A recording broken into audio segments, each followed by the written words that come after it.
All right, bet. Episode 137. We are back live, recorded in the building, in the spot. We need a nickname for the spot other than just Dale's third room.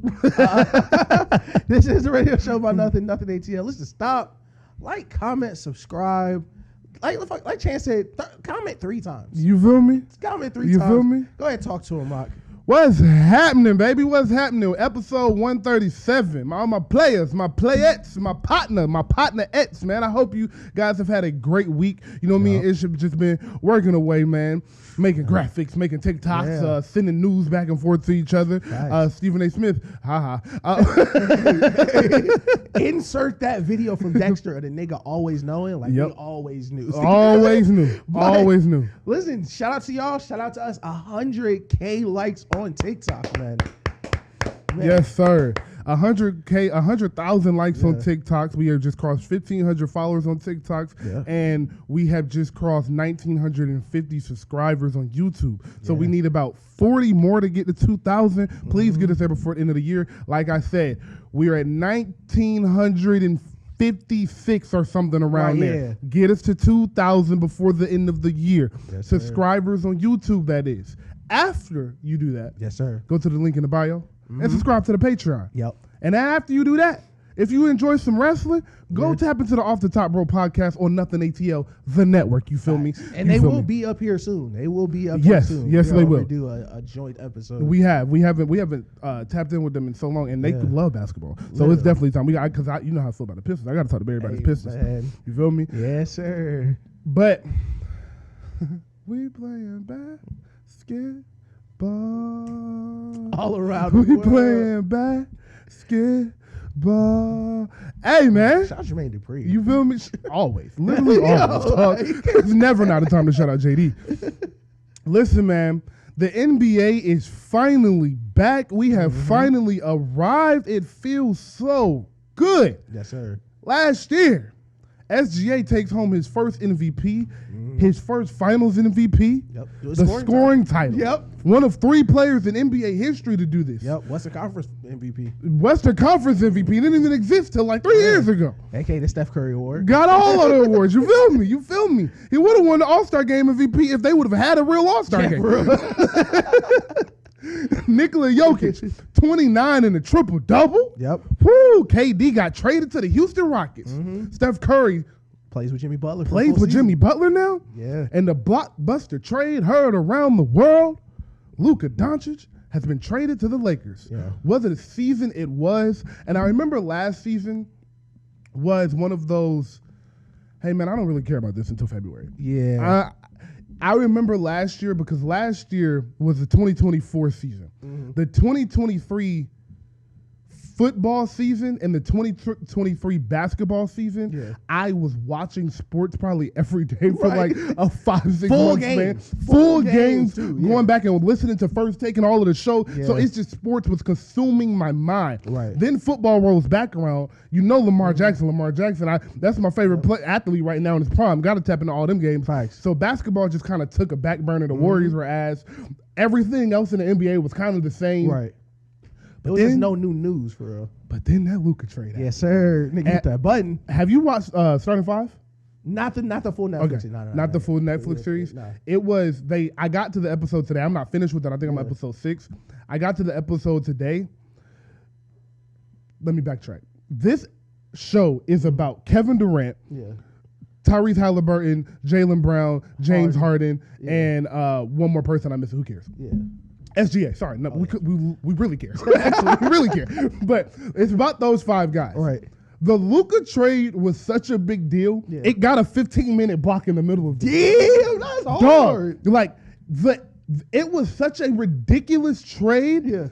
They gave all of them had to talk about it. All of them talked about it. They were showing the reactions in the locker rooms and on the bench and everything. I'm excited to watch it. Yes, bro, it's incredible. It's produced so well. I gotta look at who produced it. Because we gonna get out of here pretty early now. I watch that shit tonight. It's phenomenal. But man, what a season it was, bro. That trade was incredible. So let's just start with some fun, man, because we always start so serious with heavy hitter topics, breaking down film. Let's just start with the top 10 players in the NBA. Yes. And it's easy to do top 10 players now. Right. Let's project. Right. In the season, Exactly. who's going to be the top 10 we're looking at? Exactly. Top 10 players at the end of the 25 season. Ish, take it away. It's going to piss a lot of niggas off early, ironically. But number one, this is end of season. And you know what? We've been doing this for so long. I admire our growth with players, with takes. Me too. And I'm going to start with 1 through 10. 1, it's Shea. No discussion, no argument. Yeah! No, if he would have, no. Yeah! This person, Shea is the best player in the NBA. And I think barring a collapse in OKC, he should retain that title unless something wicked happens. Okay. 2, I got Luka. Okay. 3, Jokic. 4, Wemby. 5, Giannis. 6, Steph. 7, Ant. 8, Brunson. 9, KD. And sneaking in at 10, Cade Cunningham. Yeah! Yeah. Yeah! Yeah! Yeah, I feel like it's solid. I feel like that's the best I felt about a list in a long time. Okay, let me go through mine and then we'll discuss. But He started at 1. I'll start at 10. yeah. At number 10, this is, remember, I said projection. Right, it's going for the forward the year, like April. Exactly. I'm expecting a lot from this team. Okay. At number 10, for this team to do what I want them to do, we will be saying this guy's name a lot this year. Number 10, Anthony Davis. I like that. At number 9, shout out my boy Barry, Cade Cunningham. Yes, sir. At number 8, you know he had to be in here somewhere, Mr. Steph Curry. Yep. At number 7, and this is because of my prediction later in the show, Jalen Brunson. Number 6, we have Giannis. Yep. Because at number 5, we have the new Giannis. Yes, sir. Victor Wembanyama. Yes, sir. And number 4, now this is where it gets fun. At number 4, I have Luka Doncic. Okay. At number 3, Yeah. I have Nikola Jokic. At number 2, I do have SGA because this year, at the end of this year, in June, on First Take, on the show About Nothing, on First Things First, you will hear the Minnesota Timberwolves are your 2025-2026 NBA champions. Yep. And because you will hear that, you will also be hearing Anthony Edwards from Atlanta, Georgia, is the best basketball player in the world. Believe that. Believe that. You feel me? Believe that. You feel me? Listen, W list. Listen, shout out to all the niggas that just like you just randomly came across this video. You just want to talk about some hoops. Just want to, you know, you working out. You just want to listen to some hoops. Exactly. Everyone is like, so did LeBron retire? Because he's not in your top 10. He's not in my top 10. And the last time he wasn't in the top 10, he was not in the NBA. Right. So LeBron being out the top 10. So I know my reason. What is yours for not having him top 10? I don't think LeBron's going to play that much this year. Okay, I agree. I agree. I don't think LeBron's going to be healthy a bunch of this season. No. LeBron has sciatica. Yeah. LeBron has sciatica. Yeah, he has sciatica in the NBA. Okay, let's grasp the statement that LeBron has sciatica coming into the NBA season. So LeBron James won't be playing too much basketball this year because the Lakers aren't that good. Nope. So it's no reason for LeBron to rush back and force himself to win 42 games and get bounced out the first round. And pull his groin in fucking March. You feel me? I believe LeBron will play 50 to 55 games this year. Yeah. The Lakers will barely make the playoffs just by Luka's brilliance. Right. And they'll get bounced in the first round, and LeBron will be back the following year at his 41, and that'll be his last season. Okay. That is what I think happens. I ain't gonna lie, I still think you're right. I still think he hang it up. Oh, you still think this is last year? I still think he hang it up. Because there's nothing left for him to play for, low key. Because I feel like after this year, Lakers are going to be worse next year than they are going to be this year. The only reason I am confident in saying next year is his last year is I do think LeBron want that tour. Wants the tour, yes. But you're not. Kobe didn't announce the game 15-20, so it's not about that. It's about the type of what's the word I'm looking for? The story. Right. The story around LeBron retiring needs to be something that we were speaking about opening night.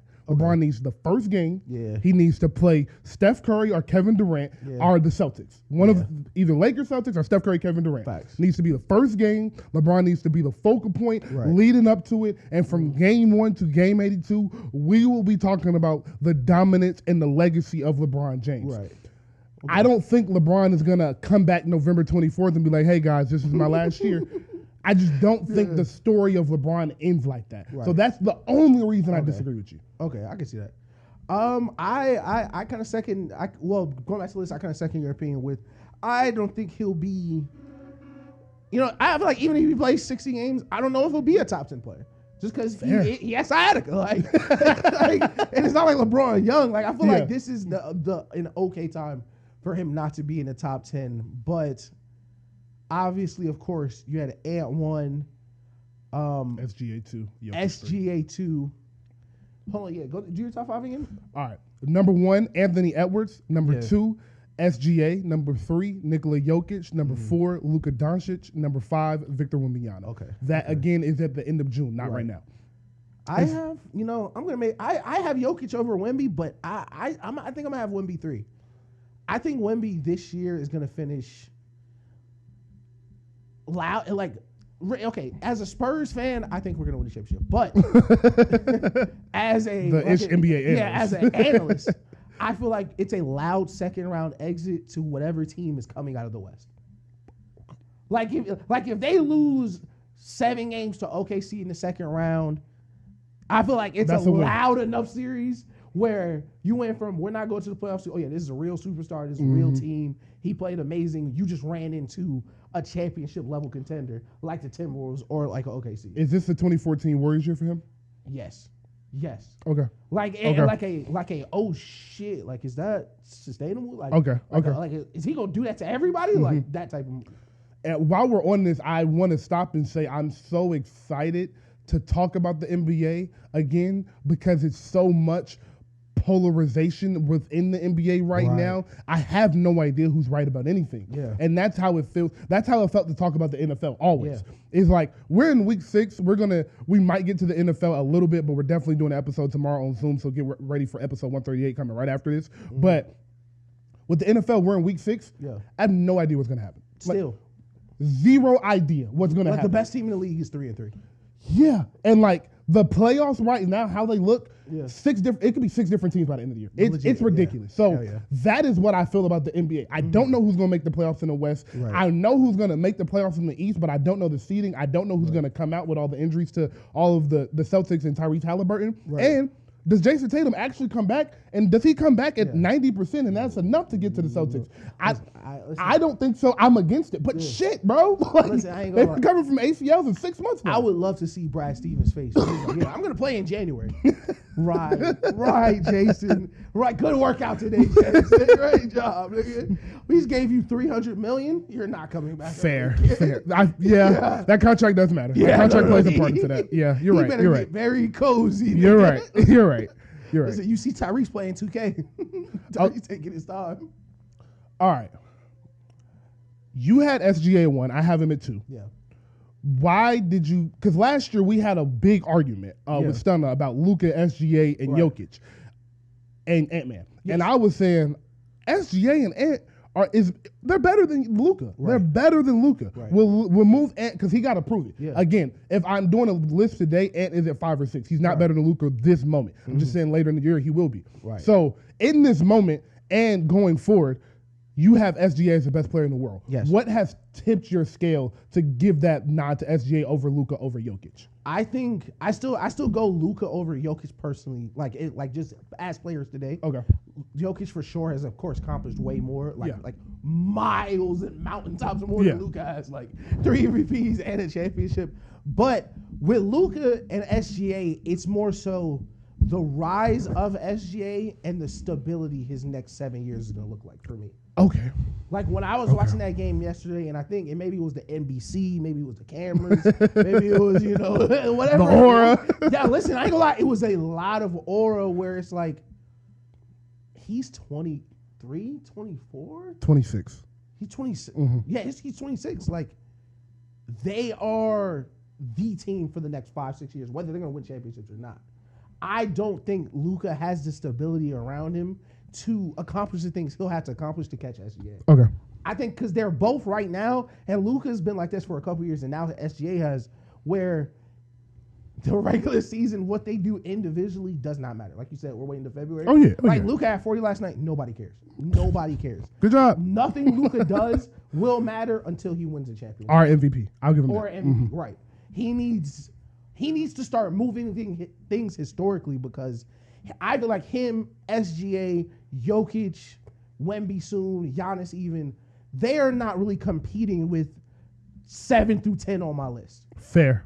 Like SGA, Luka, Jokic, those top 3, they're all-time players. Mm-hmm. They're trying to climb that all-time list. Yes. So last year for SGA, he boop, boop, boop, boop, boop, he's climbing the all-time list. Luka's still where he was.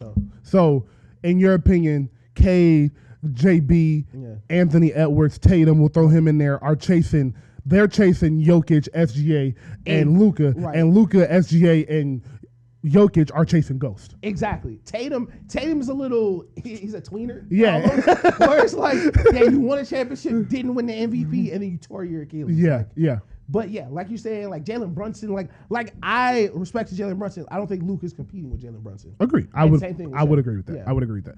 All right. So I have Cade at 9. You have him at 10. Yes.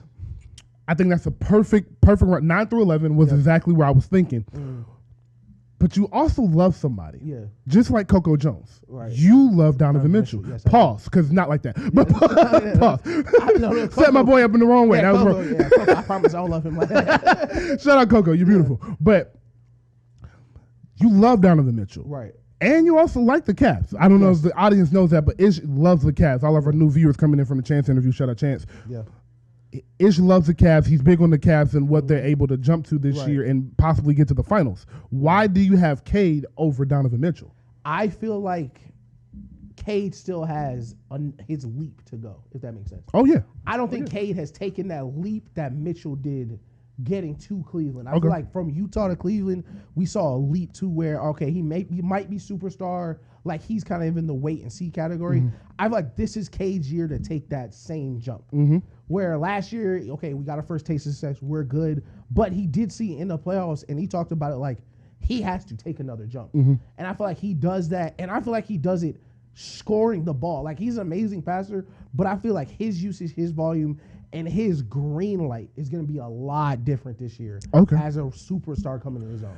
I completely agree. And again, answering the question why I have Cade over Donovan Mitchell. Right. Cade, as you said, has not taken a leap, and last year was arguably better than Donovan Mitchell in his prime. There is not really a game or a facet of Cade's game that has not grown from his rookie year. Exactly. And what he was last year, what he was able to lead Detroit to as one of their first playoff appearances in a very long time, leading the way as the best player night in and night out, and not a Jason Tatum, Jaylen Brown situation where I got a borderline superstar next to me. Or, to your credit, a Evan Mobley, Jared Allen. Yeah. Darius Garland. Great point. So this is really me. I'm head and shoulders the best player on this team. If I don't play well, we're going to lose. Facts.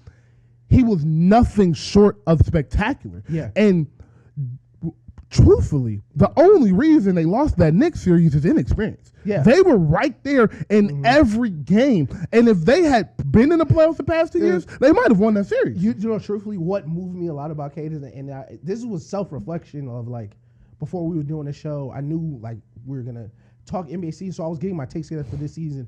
And, like, I was going player through player. Like, what I try to do is, how do I feel about them now, but how did I feel about them at the end of the season? Because it's such a long gap since the last time we seen Cade. And that series was the Grizzlies-Timberwolves series for the East, where Ja Morant and you can tell they were great players, but did not know how to win a playoff game. And that is what it was for Cade, where I feel like, okay, now he understands, like, yeah, this is what it feels like when you got to manage 7 possessions at the end of a basketball game, because you're, like, doing the math for the seconds and how much time it's going to take. Like, this is what I think that was their, like, get the rust off, learn how to play. And like you said, he's head and shoulders their best player, but They're all young and they're all dogs. Completely agree. Yeah. That was fantastic. That was fantastic. Lastly, on the Donovan Mitchell Cade point, Cade averaged more points, rebounds, assists, and shot a better percentage last year. Like, and he's bigger. And he's bigger, 6'7". Yeah. He's 26, 7, and 9 on a year that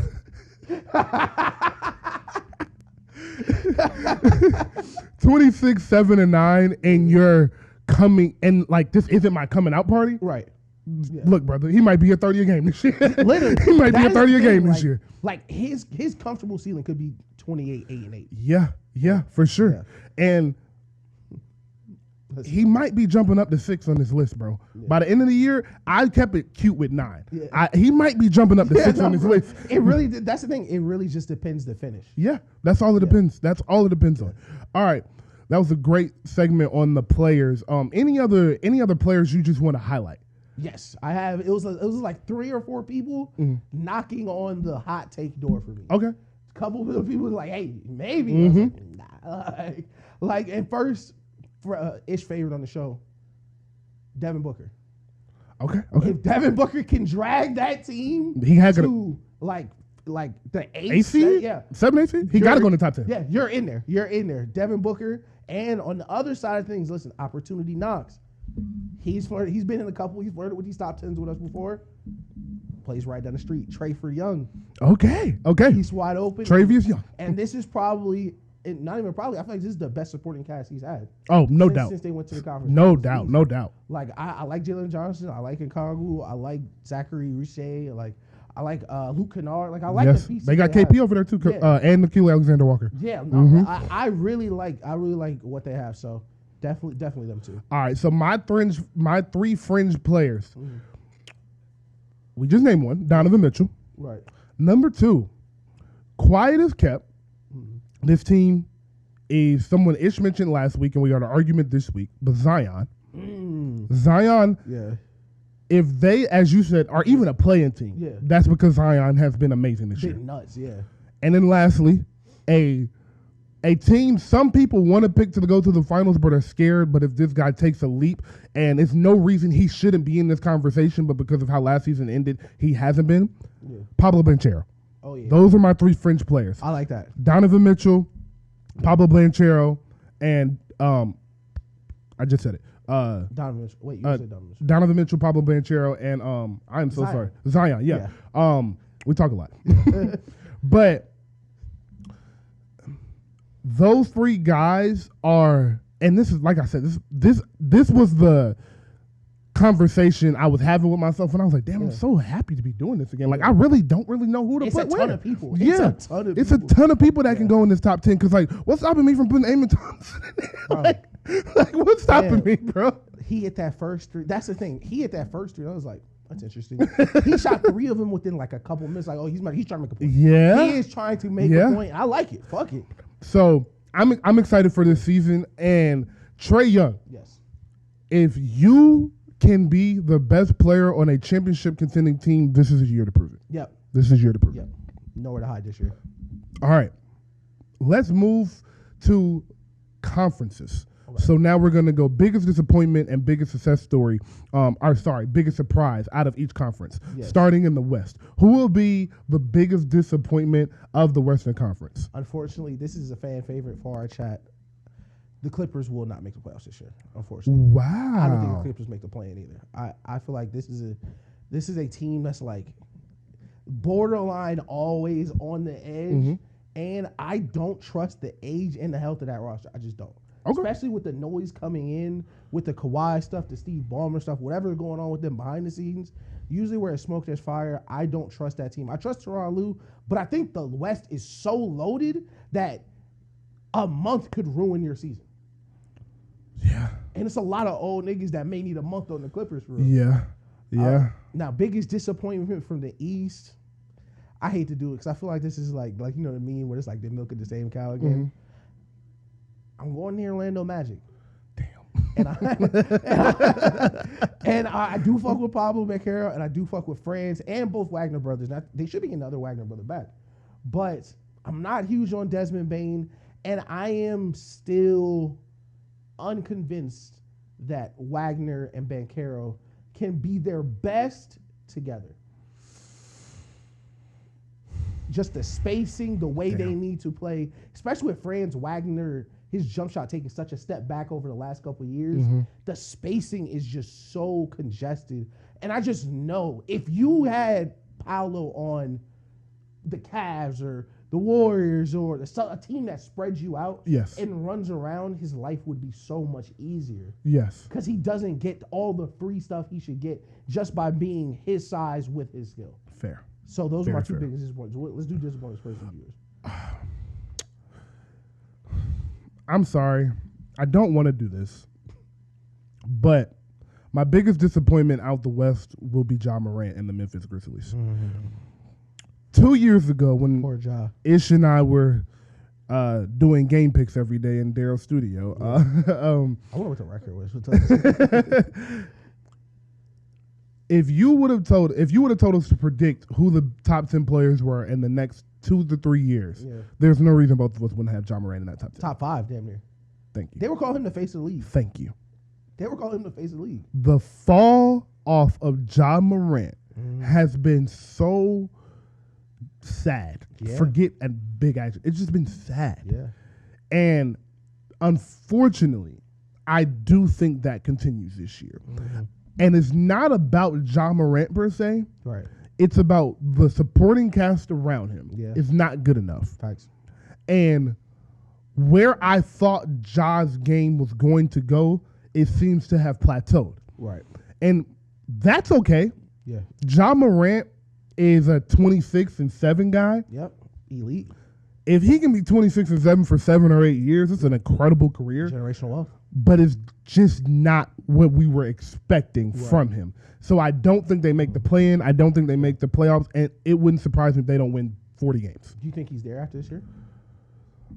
Yes, because they have to pay bills. I can see them trading JJ away for pieces or picks or something of that nature.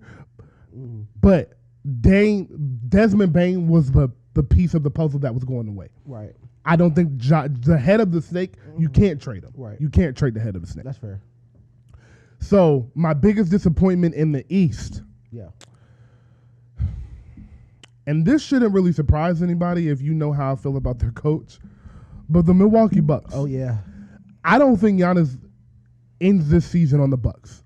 And I don't think it's the fault of Giannis. Okay. And I don't think it's the fault of the teammates per se. Right. It is an organizational failure that Giannis will not be on the Bucks. Okay. They are my team. And with Giannis, disappointment for them is a 7 seed, a 6 seed. That is where I'm predicting them. Okay. They will be in the playoffs. They will make the play-in or the playoffs, but they won't be a top 3 or 4 seed, and that is a disappointment to them. Okay.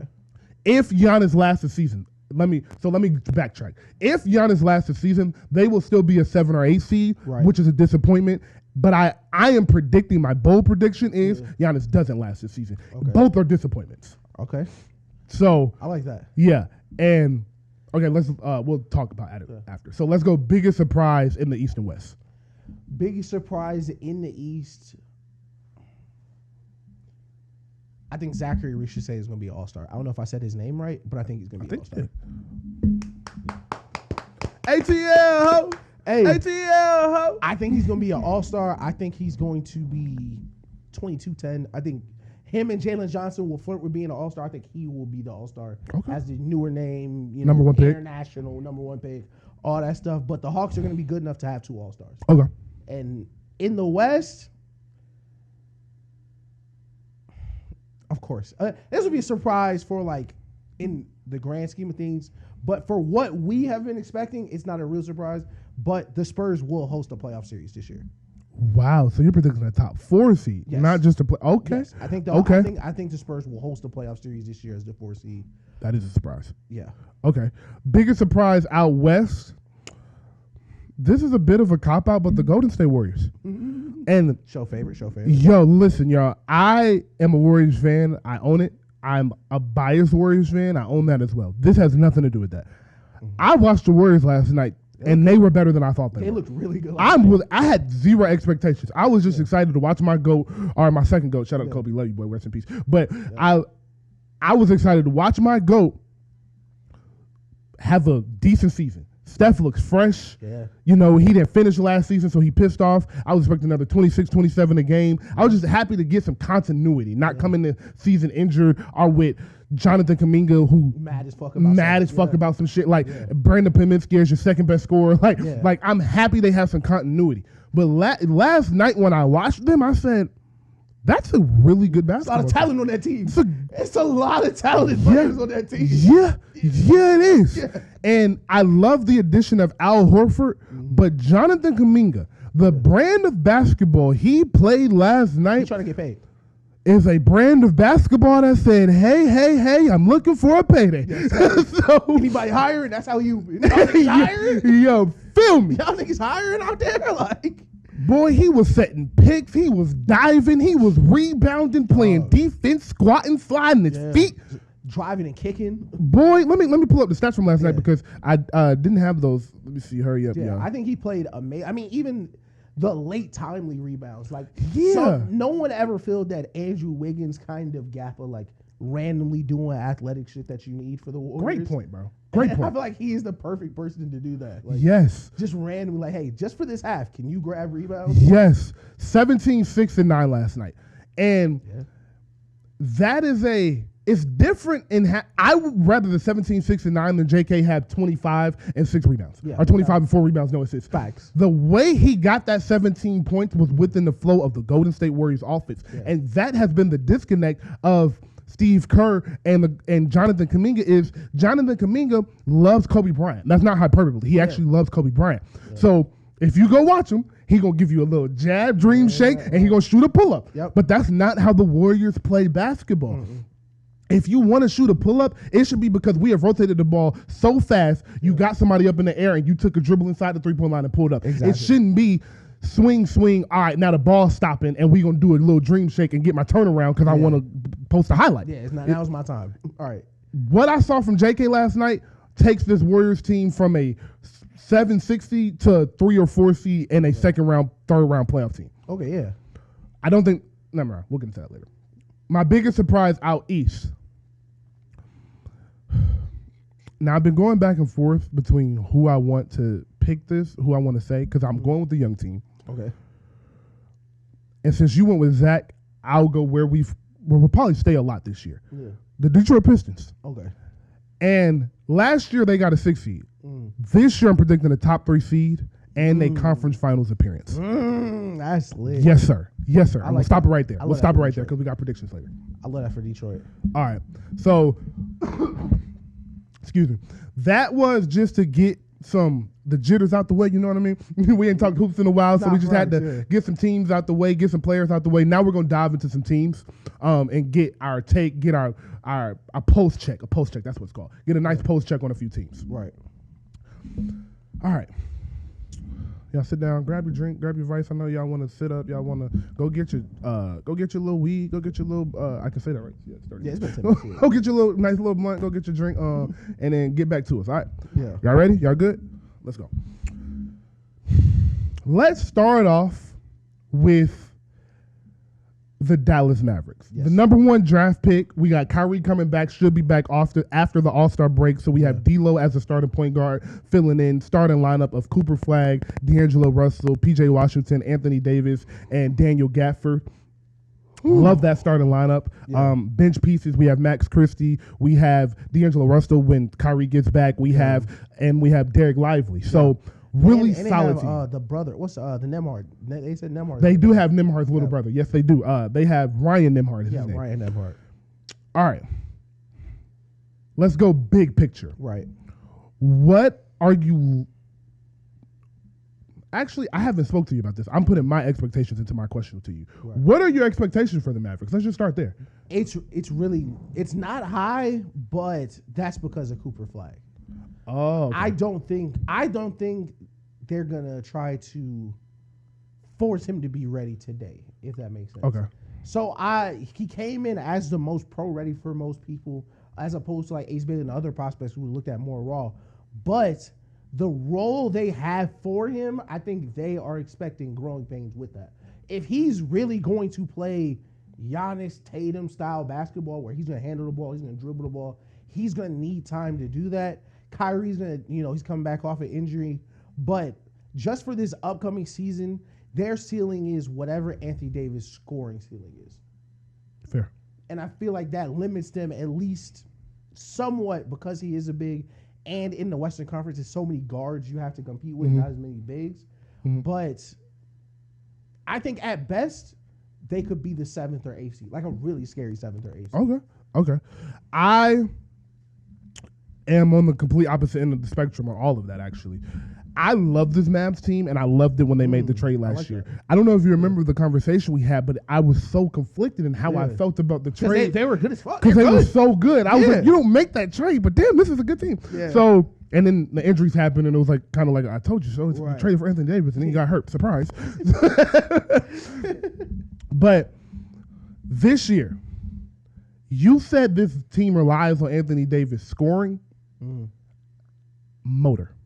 That's the word I'm going for. Oh, yeah, I like this team is relying on Anthony Davis's motor. And that is a skill, I want to say. A skill that gets lost in a lot of these players if they don't have a motor. And the worst thing in the world is a talented big with a low motor. DeAndre.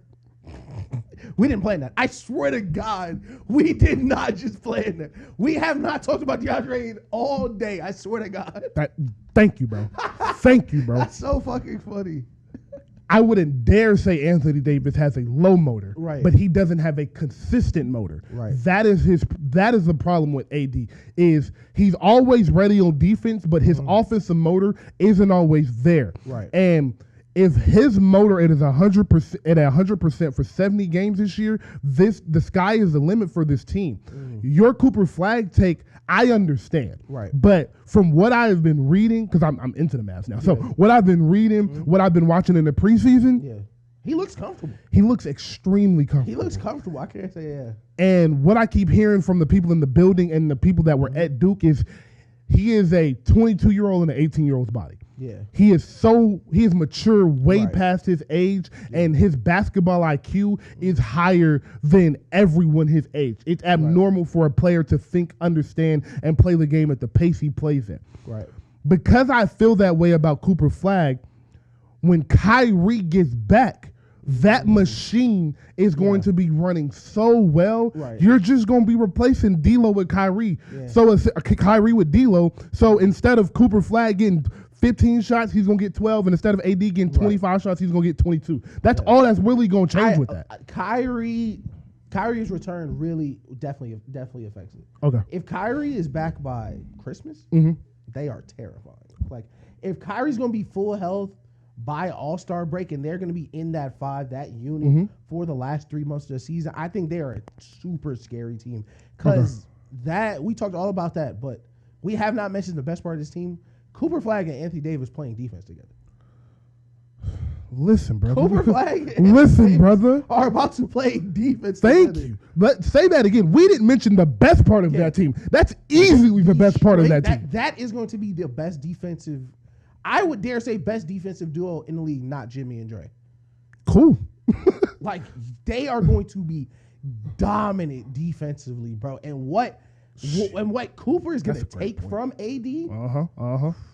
That's a great point. Cooper, I like that. Cooper and AD, the best defensive, second best defensive duo in the NBA. I love that. I love that take. And I'm glad you said that, because part of the reason I like the Mavericks so much is what they'll be able to do in the half court in crunch time. You have one of the greatest isolation scorers in basketball history in Kyrie. That ACL, 1 with the technology and 2 with his style of play, don't think it'll affect him that much after he gets his legs back down the rim. Secondly, you have a guy you can throw it into the post and also will create you extra possessions than Anthony Davis by offensive rebounds. And then my favorite part about the Mavs is Anthony Davis is at the 4. So now you have my favorite term that's come back around, the double big lineup with Gafford / Lively with Anthony Davis. What that is going to be able to do in the half court offense and the half court defense will put a lot of pressure on teams, because the one disadvantage you'll have on the court is Kyrie. Your lineup is going to be Kyrie, PJ Washington, Cooper Flag, Anthony Davis, Lively / Gafford. That's 4 great defenders. And then Kyrie Irving. All Kyrie Irving is going to be doing is sending you to the help. Yeah. And if you want to talk about the defensive rotations, they're going to have the luxury of being able to switch 4 players. Right. So they're not going to be too worried about the rotation. And you're always going to have a shot blocker on the low block. So their defense in the half court is going to be so disruptive for these teams, like a team like the Warriors that has a lot of movement. A team like the OKC who runs a lot of high pick and roll, and you're trying to create, drive, and kick and get you in rotation. It's going to be hard for teams like that to succeed, because when you're at your job in the NBA is to put the other team at a disadvantage. Right. And the best teams, a la OKC, a la Denver, a la Minnesota, a la Cleveland, Boston, it's hard to create a disadvantage, so it's hard to beat them. And the Mavericks defensively fall into that team that it's hard to create a disadvantage against. Right, 1,000%. All right, let's jump into let's go East-West. Let's jump into the Hawks real quick. Yes. All right, let me pull up their roster real quick, For sure. because I want to make sure I get everybody's name right. Trae Young last year, 24-11. But the problem is 41% from the field. Yes. That is my problem with Trae Young. I need his shot percentage to go up. Yeah. But I love the Hawks roster. So Trae Young obviously is the head of the ship. And then you have Kristaps Porzingis, Zach Rasher, Dyson Daniels. If you guys are not familiar, one of the best perimeter defenders in the league. Jalen Johnson, if you're not familiar, one of the best young rising stars in the league, and my pick for most improved player this year. Yep. Okay, Akanwu, and then we have Luke Kennard coming off the bench. We have Nikhil Alexander coming off the bench. So they have some pieces. Playoff veterans. They have playoff veterans. They have a young star, and then they have 2 guys in Zach and Jalen who can emerge as stars this year. Right. What are your realistic expectations for Trae Young and the Hawks? The Hawks have to win the playoff series this year. The Hawks have to win the playoff series. Yes. And what you said when we were doing the top 10 is really the reason why. If you are good enough to take a team to a championship round as a superstar, you have to do it this year, Trae Young. Okay. Like, because with this roster and with respect to the coach, because he hasn't won anything, but we believe he's a good coach. I fuck with him. He be wearing Pradas and shit. Quinn Snyder. Yeah, shout out Quinn Snyder. The people we wanted you to put in conversations with your peers would be competing with this team. Cade on this team is competing. Yep. Donovan Mitchell, used to be your peer, would be competing with this team. If we want to throw Luka in there, your draft teammate. Luka, for sure, would be competing with this team. Like, there are pieces, talent, and there is I don't want to say, it's going to sound weird, but it's been, Trae Young got the benefit of the doubt for a few years. Yeah. Because he got to the conference championship. He is on the other end of that, where Trae Young has less great basketball ahead of him than he does behind. Completely agree. And he's no longer a young star in the league. No. And every single year for him is a legacy changer. Yeah. So I think realistic expectation, they need to win a playoff series. And I think they need to host a playoff series. I don't think it's 4 teams in the East I think should be better than the Hawks. If the Hawks are going to take the leap, I think they will. Okay. I completely agree with your take on the Hawks. I don't need them in the conference final. Right. If you play your peer, Cade, and it goes 7 and y'all lose, fine. Cool. If you play your peer, Jalen Brunson, and y'all go 7 and y'all lose, cool. But there's no reason you should lose a team and lose a series to the Indiana Pacers without Tyrese Halliburton. The 76ers. The 76ers. You can't lose to Tyrese Maxey in the playoffs. You cannot lose to Tyrese Maxey unless Embiid has a resurgence and the Sixers are the shock of the East. I legit be forgetting Embiid's going to try to play this year. Yeah, he's starting tonight. Yeah. So I legit be forgetting he's in the league. If they get through the season, Paul George comes back, okay, cool. But we're not expecting that to happen. Right. So with what we think the Philadelphia Sixers are, you cannot lose to them. And that goes to any other team in the East other than the Knicks, Cleveland, and I will give them the benefit of the doubt with the Celtics, just because I love the Celtics. Right? I love the Celtics. So every other team, you should be. They have to beat, bro. Yeah. And I love your point even more about the seeding. There's no reason you shouldn't be a top 3 or 4 seed. Yeah. A couple years ago, Trae Young said something that pissed me off, that knew he was going to be in for a rude awakening over the next few years. After they went to the Eastern Conference Finals, he got to game 15 of the regular season. Was like, the regular season is boring. Yeah. You're 23, bro. Yeah. What are you talking about? This is boring for you. Like, you should be having a blast right now. Yeah, like, you're crazy. You're crazy. So I do think Trae Young has matured past that. He understands the importance of the regular season at this point. The Hawks this year have to be a top 4 seed, have to host a playoff series, and win a playoff series. Completely agree. Yep. All right, let's jump back to the West. Let's go to another young team out west, Minnesota. Yes. Now, you know how I feel about my boy Ant-Man. Yes, sir. Believe that. This was a team that you were higher on than me a couple years ago. Yes. What are your expectations for Minnesota this year? I am unfortunately not as high on the Minnesota Timberwolves as I once was. Okay. But to make a Family Guy reference, they just got Buzz Killington on their roster. It's like, man, Ant spent all season learning pick and roll double coverages and learning to make the right passes and learning, he got the skip pass, he got the pocket pass in there now. Like, he spent so much effort to round his game the way a superstar needs to. Yeah. And Rudy Gobert can't catch. He can't catch. Like, it's like every time Ant takes a leap, it's like, damn, but Rudy Gobert will also be on the court. It's like, yeah, we should trap Ant. Ant's like, I know what to do. I watched Kobe. I watched Mike. And when they got doubled, they hit this man here. But Pau Gasol caught the ball. Luke Longley, the legend, catches the ball and just remains high. Rudy Gobert's inability to progress as an offensive player, I feel like limits the Timberwolves because that makes Julius Randle need to be an A-. I feel like the Timberwolves, and you watch so many Timberwolves games, so I know you feel this. They feel like last in the league in easy shots.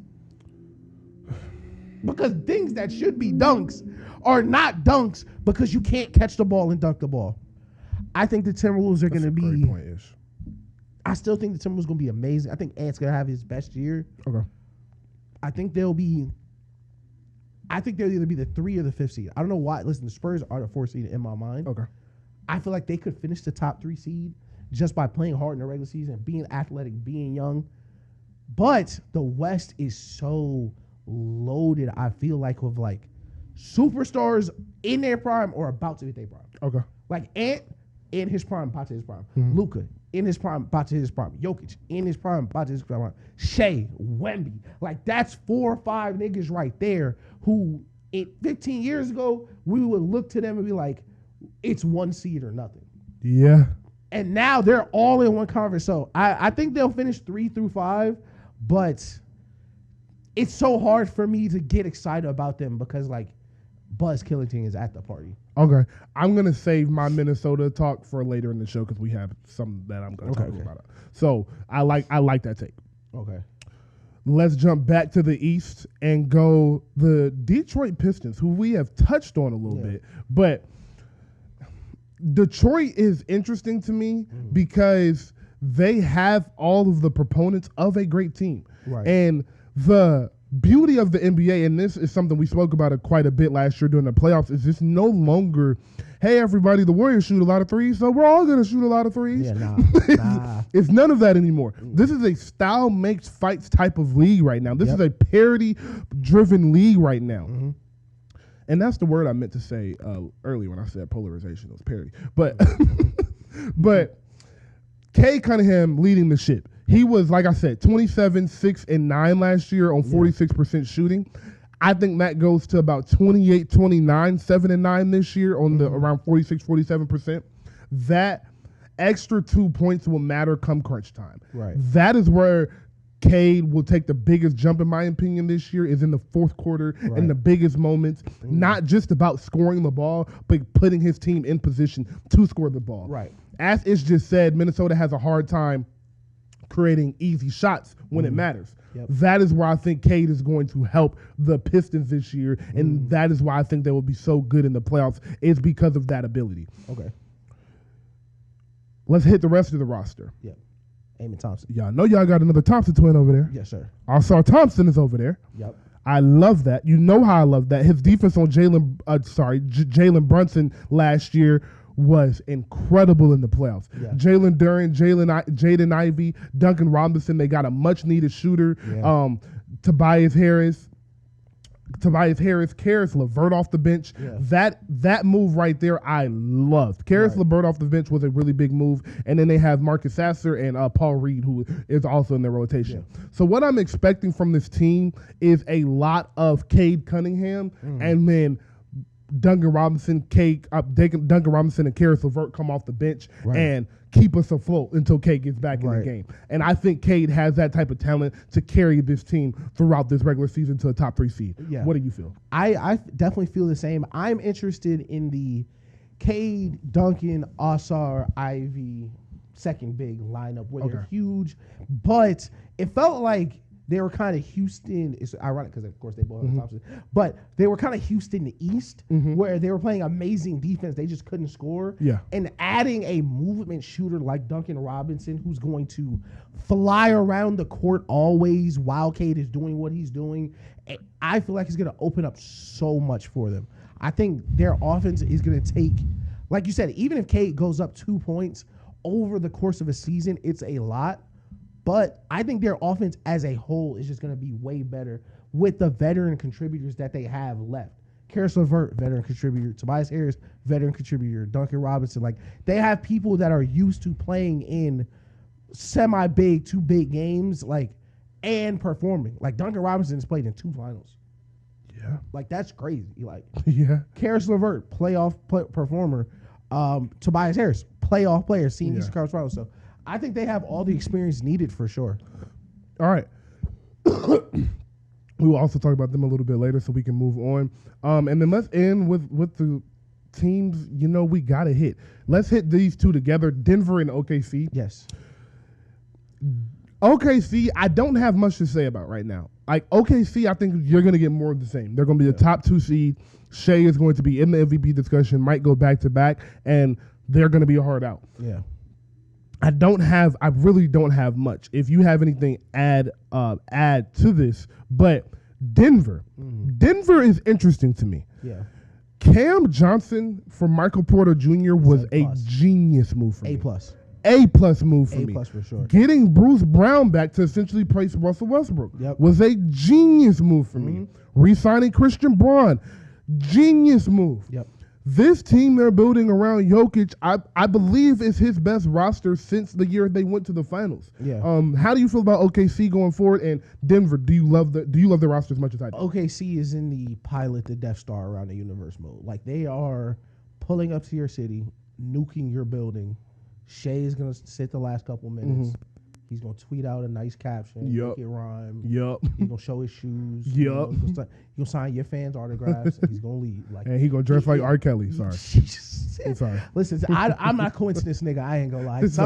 Some things are just too close. Like, I know that's a nigga who got the internet. He knows what niggas are saying.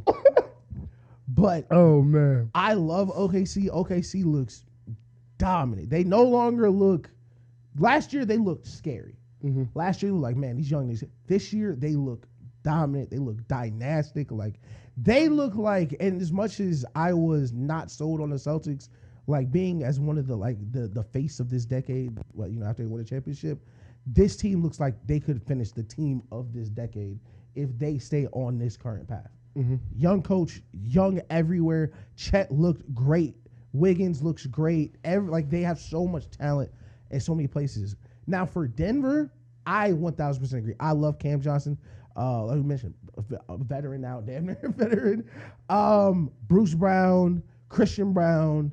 They're kind of all bought into the Spurs ball. I feel like this was the final evolution of the Nuggets roster, where it felt like, hey, MPJ's great. I'm glad his back is healthy. I'm glad he's able to play. But he didn't really fit the Nuggets culture of how they're going to play. Me agreed. I feel like all the legs on the centipede are walking the same way for Denver now. From here, their ceiling is whatever Jokic's ceiling is. Oh, yeah. Completely agree with that. And their 7 to 9-man rotation will be Jokic, Cam, Aaron, Jamal, and maybe Christian Brown as the starting lineup.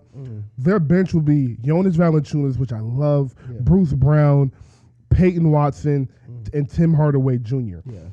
I like that bench, and they got Deron Holmes. I don't know if you guys are familiar with Deron Holmes. He was number 22 in Sacramento. He was their big. He's a solid backup big. So they have 2 interchangeable bigs with Holmes and Valanciunas. Okay. What I like about this roster is Tim Hardaway, shooter. Christian Brown, shooter. Peyton Watson, becoming a better shooter. Cam Johnson, shooter. Aaron Gordon, slasher / becoming a better shooter. And Jamal Murray, obviously shooter. They put shooters around Jokic. They put slashers around Jokic. Jokic is a unorthodox heliocentric system within himself where he's going to touch the ball every play, but unlike Harden and Luka, the ball doesn't stick every play. Right. It's more so about we're going to touch him to get to other action. Right. Or we're just going to use him in the action, so we'll run an Aaron Gordon, Jokic pick and roll, Jamal Murray, Jokic pick and roll just to get his presence on the court. Similar to why the Falcons players were complaining that Bijan wasn't on the game on the 4th and way, just his presence mattered. Yeah. That's why. Right. And, dude, what the fuck? Like, what are you thinking? Like, you're like, hey, we need a 4th and 1 for the game. If we don't get this, the game is over. Let's take our best player out. Like, it just seems like common sense that you wouldn't do that. Like, at least when the Ravens take Derrick Henry out the game, Lamar Jackson is still on the field. Yeah. Like, they just took their best player out. It was like, hey, let's run the same motion out route we've run 42 times this year. Jesus Christ, man. I hate more in coaches. You know what I used to like? When we needed a yard, Garrett Blunt was always on the field. Even if he don't get it. Like, just him being back there. Like he might get it. Like, fuck. Okay, sorry, guys. But, yeah, I love this Nuggets roster, and I love how they built it around Jokic. Yep. But on the flip side, I mentioned the shooting. I mentioned the slashing. Cam Johnson, defender. Jonas Valanciunas, defender. Aaron Gordon, Christian Brown, defenders. Peyton Watson, Bruce Brown, defenders. So not only did they surround them with guys that can shoot, those guys can also defend. Right. So I love what they have built in Denver. And I think the only reason more people are not picking Denver to come out is, one, OKC has just looked so dominant over the past 365. Yeah. And 2, the last few years of Denver has scared people away from him. Yeah, because niggas was on that bandwagon. Exactly. Because like you just said about OKC, like, oh, they're prone to take over this decade. Well, we said that about the Bucks. Yep. Then we said it about Denver. Yep. Then we said it about Boston. Yep. So, are they? Right. Yeah, literally. Yeah, it's crazy. And I held out. Listen, I've definitely held out. I've definitely been. Listen, I'm known for fraud watch. I was watching last night. It's like there's no way you can have OKC on fraud watch. Like, like even if you don't think OKC can win the championship, it's like they might still get there. Exactly. All right, last team. We got to end with the Dallas Cowboys of the NBA. Yep. How far can Luka Doncic take the Los Angeles Lakers this year? I've been real calm this episode. I feel like I've been real down the middle in this episode. He could take this team to the finals. Wow. Now that shocked me. That's your bold take of the day. That is how good I think Luka is. Okay. I think Luka could take this team to the finals. And this is like a couple take. This is like a compound sentence like this. And because if Luka can get them to the conference finals, Braun is going to play.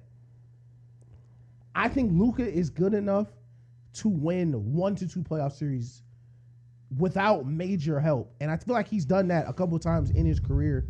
But just as an individual, and I know last night they didn't look like could win a playoff series, but one, I think they played a top 3 team in the West. And they played the Warriors, which if you probably ask 30 coaches in the NBA, 29 coaches in the NBA, after a 8-week break of not playing NBA basketball, who would be the most annoying team to play? It would be the Warriors. Yeah. Because they're just going to run around, do a bunch of nerd shit the whole game and pass and do that team basketball stuff. The Lakers will have... Play the right way. Yeah, exactly. They're going to look a lot like pre-Kyrie Mavs, with this kind of rotation. Ayton is going to have a lot of the dunks, the dump offs, the tip-ins. I don't think Ayton's going to score. I don't think Ayton's going to create a lot of his own buckets. I think Reeves is going to be that Tim Hardaway Jr., just filling the gaps. He's going to have the ball a lot. He's going to have a lot of opportunities. But individually, as a playoff team, they are still terrifying, I feel like. Having Luka and LeBron, no matter how much Braun is going to play, in the playoffs, I still feel like Braun is going to play. And I still feel like, man, that's Braun. Like, even if Braun is going to be 60% of Braun, he's the best power forward in the league. I think Luka, without LeBron, would have this team in the playoffs. For sure. I am going to say LeBron, like I said, they said LeBron will be back mid-November, and I said he plays 55 or so games. Right. I think mid-November is already 15 games in, so that leaves him missing about 10 games after he comes back, which I think is realistic. So, personally, I have the Lakers right at the 6th seed because I know how important that missing that playing game will be. Right. I have them right at the 6th seed. But defensively, right, it will be so easy to score on them. Yeah. I just can't see them going far enough. That's right. Because Houston, boy, OKC, we saw it already. Yep. Dallas, you just said that might be the best duo defensively in basketball with Cooper AD. Then we got Golden State, who we know they gonna play defense. Well, if Golden State is the best duo in the league, is in Golden State. Exactly.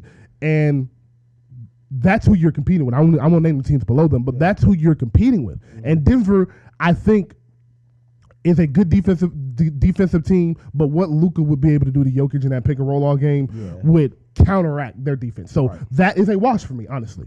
But those other four teams, I'm not ready to say they're going to be able to get enough easy buckets in the playoffs to.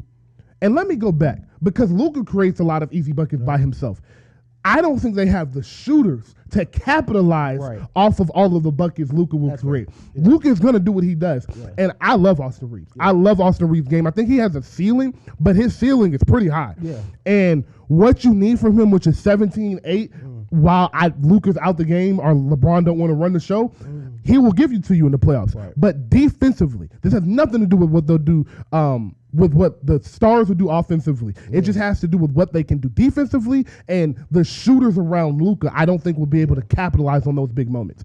And when you're not a great shooter, when you're not a Steve Novak, shout out to my dog. If you're not a Steve Novak, a Kyle Krover, when you're not one of them knockdown shooters, or an unconscious shooter. I love a Michael Porter Jr. type shooter, a Tim Hardaway Jr., Jamal Crawford, where I'm just letting that bit fly. Shit, Steph Curry, Klay Thompson, like that type of shooter. Buddy Hield. Yes, Buddy Hield, where their confidence is always at 100. I might have missed my last 23. My confidence is always at 100. They don't have those type of shooters either. You get Rui on a streak, that shot in Game 6, it feels like a brick in his hand. You feel me? And we can go down the roster and do the same thing. So that's my pushback on the Lakers. Okay, I like that.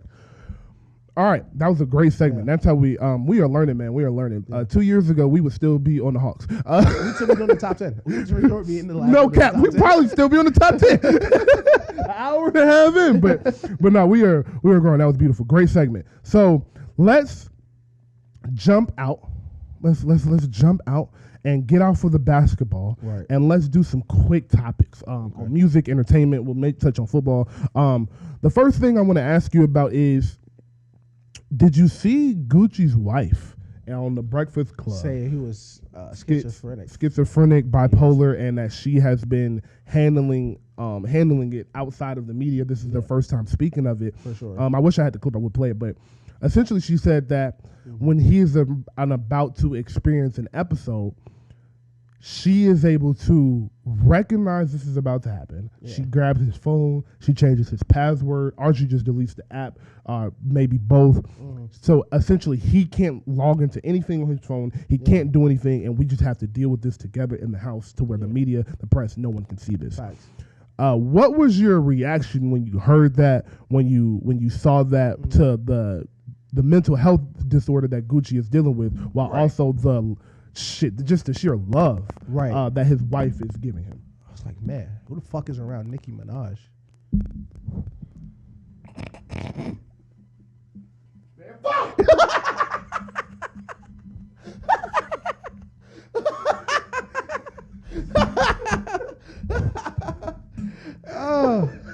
I was like, wow, so that's how you do it, huh? Wow. Did you saw that? Hey, Nicki, you see what they're doing? God damn, that was that was so great. That was so good. Like, you see, it can be done, but I ain't gonna lie, I thought it was beautiful for sure, especially for someone like Gucci's. Like, you know, I don't want to talk about him like he's Antonio Brown, but like, Gucci did a lot of drugs. Gucci did a lot of street shit. Gucci was outside for a really long time in like the wild, wild west of drugs. So it's no telling what substances he's been exposed to that have accelerated or affected this. And then he went to jail. So, you know, it's no telling what he's been exposed to, the traumas and the things that are the triggers that he has. So hearing that she had, it's crazy because Keyshia, she's always had the reputation of like, this is like real ass wife, hold you down. Like, you finna go to jail, you shoot her $2 million, you get out of jail, it's she 20 double million. it. Yeah, like what? Like she has been that, and I love to see like, man, she's just so solid.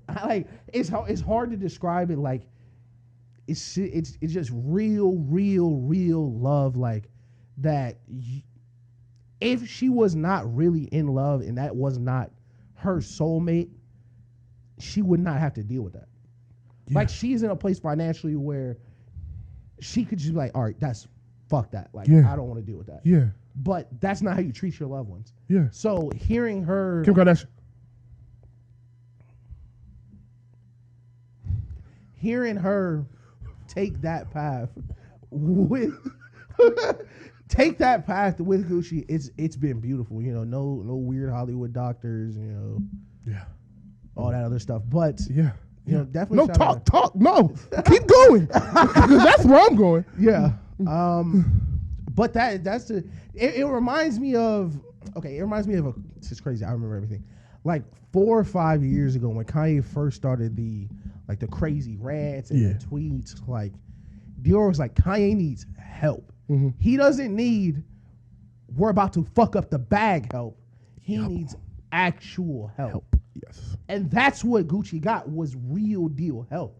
He doesn't have someone that's like, just stop it right now. We just gotta protect the bag, and then, you know, whatever happens when he leaves here, fuck it. Yeah.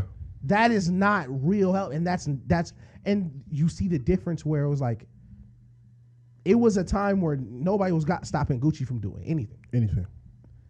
And you know, that's just, I lie, it's beautiful, but it's sad for the people who won't get that. Yeah. So I just want to first commend his wife. What's her name? You said Keyshia. Yeah. Keyshia.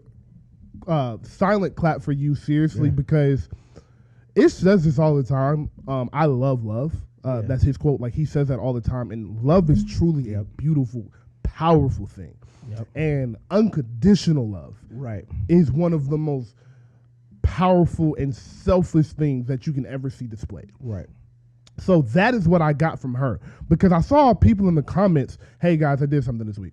I followed the Shade Room. I've been completely against it. But as Ish and I grow this podcast, I need to be aware of the drama. And I also think that Ish and I come with these topics with a very unique perspective. Right. And it's not just a internet-based perspective, because we're not internet people per se. Like, we're on the internet a lot, but we're not Twitter niggas, or for lack of a better, Instagram niggas or something like that. So also the celebrity culture, we don't really subscribe to in the way America really does. Like, but I needed to be aware of what is going on in our culture. So that is why I followed them. Yeah. So be expecting a few more fun topics. That's for the women too. We had to cater to the women a little bit, all of this. Yeah, so I like this. So back to what I was saying. Love is so beautiful. Unconditional love is so beautiful. So Kiera, thank you so much for protecting one of our own. Yeah, legends. In this way, like a legend, like a real legend, an Atlanta legend historian. If we had a hip hop Atlanta Hall of Fame, Gucci goes in and is one of the first 5 names called. Gucci got a hall for sure. Yeah, bro, exactly. So what I took away from this was there's a big difference in I want to help you so you get better, right? Versus I want to help you so we can keep going. Yeah. It's 2 different things. Exactly. I mentioned Kim Kardashian because she just did a Call Her Daddy interview, and the entire interview she spoke about the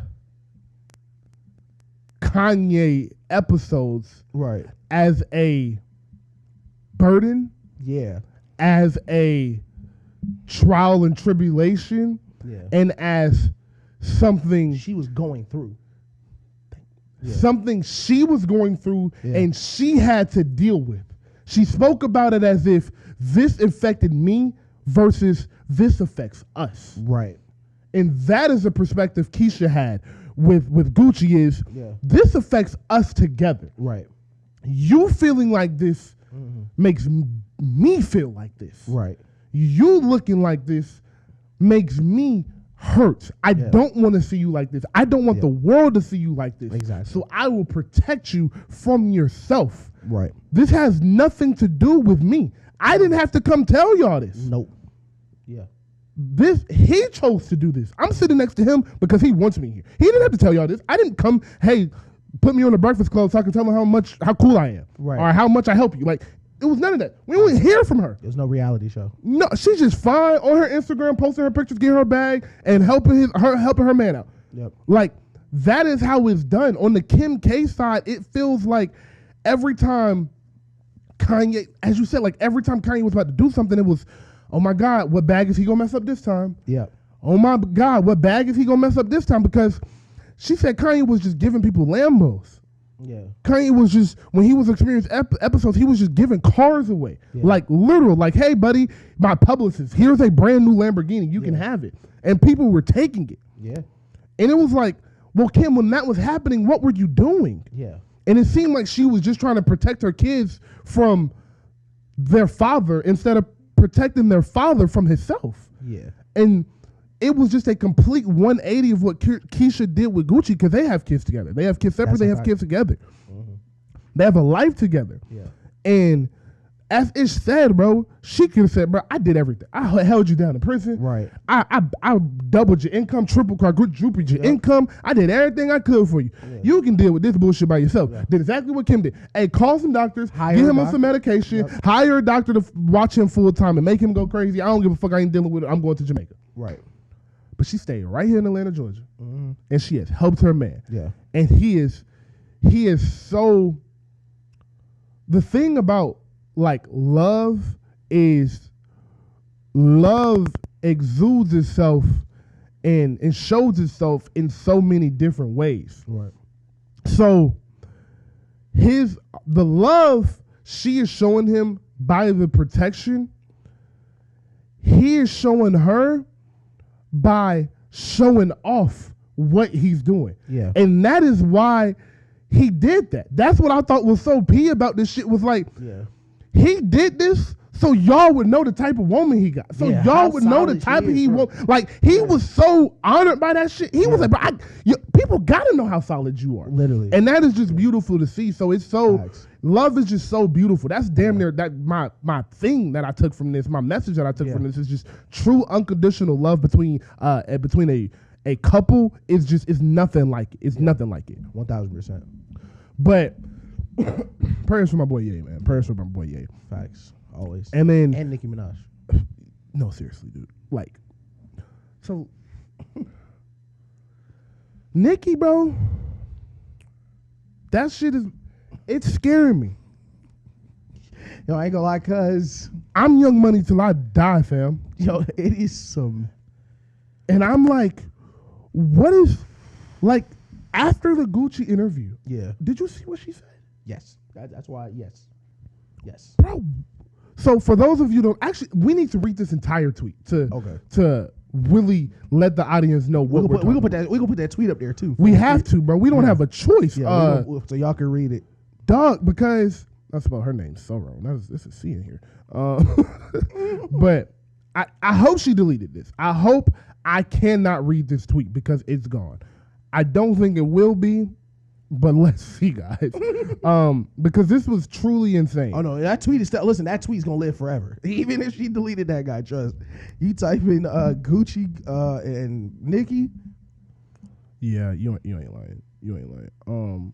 There it is. It's still up, guys.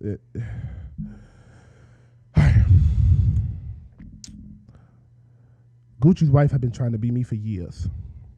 Been dying for the spotlight for years. She's there to keep Gucci sedated. Gucci hates Deborah Anthony. They don't want Deb around me. She's around me now. Charlemagne, the fraud.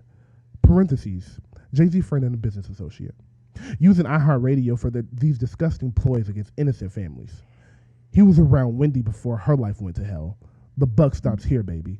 Bookmark this tweet. Y'all really do not understand who I really am. Bring it. Let's play. Y'all wanted attention? Let's do it. LAPD, where's the evidence of my home being spotted with the toddler inside 4 times? Guns drawn. Republic Records, stand up for me. Any fucking day now. You'll regret it. That was one tweet. I didn't read 4 tweets. That was one tweet. Worst thing Elon ever did was take the cap off them shits. Back in the day, that would have been 19 tweets. That would have been 19 different tweets. Like, Gucci wife has been trying to be me for years. That is after she sat in an interview with her husband and said, I take care of him and his mental health issues. What is up with Shawty, trying bro? to be you? What are you talking about?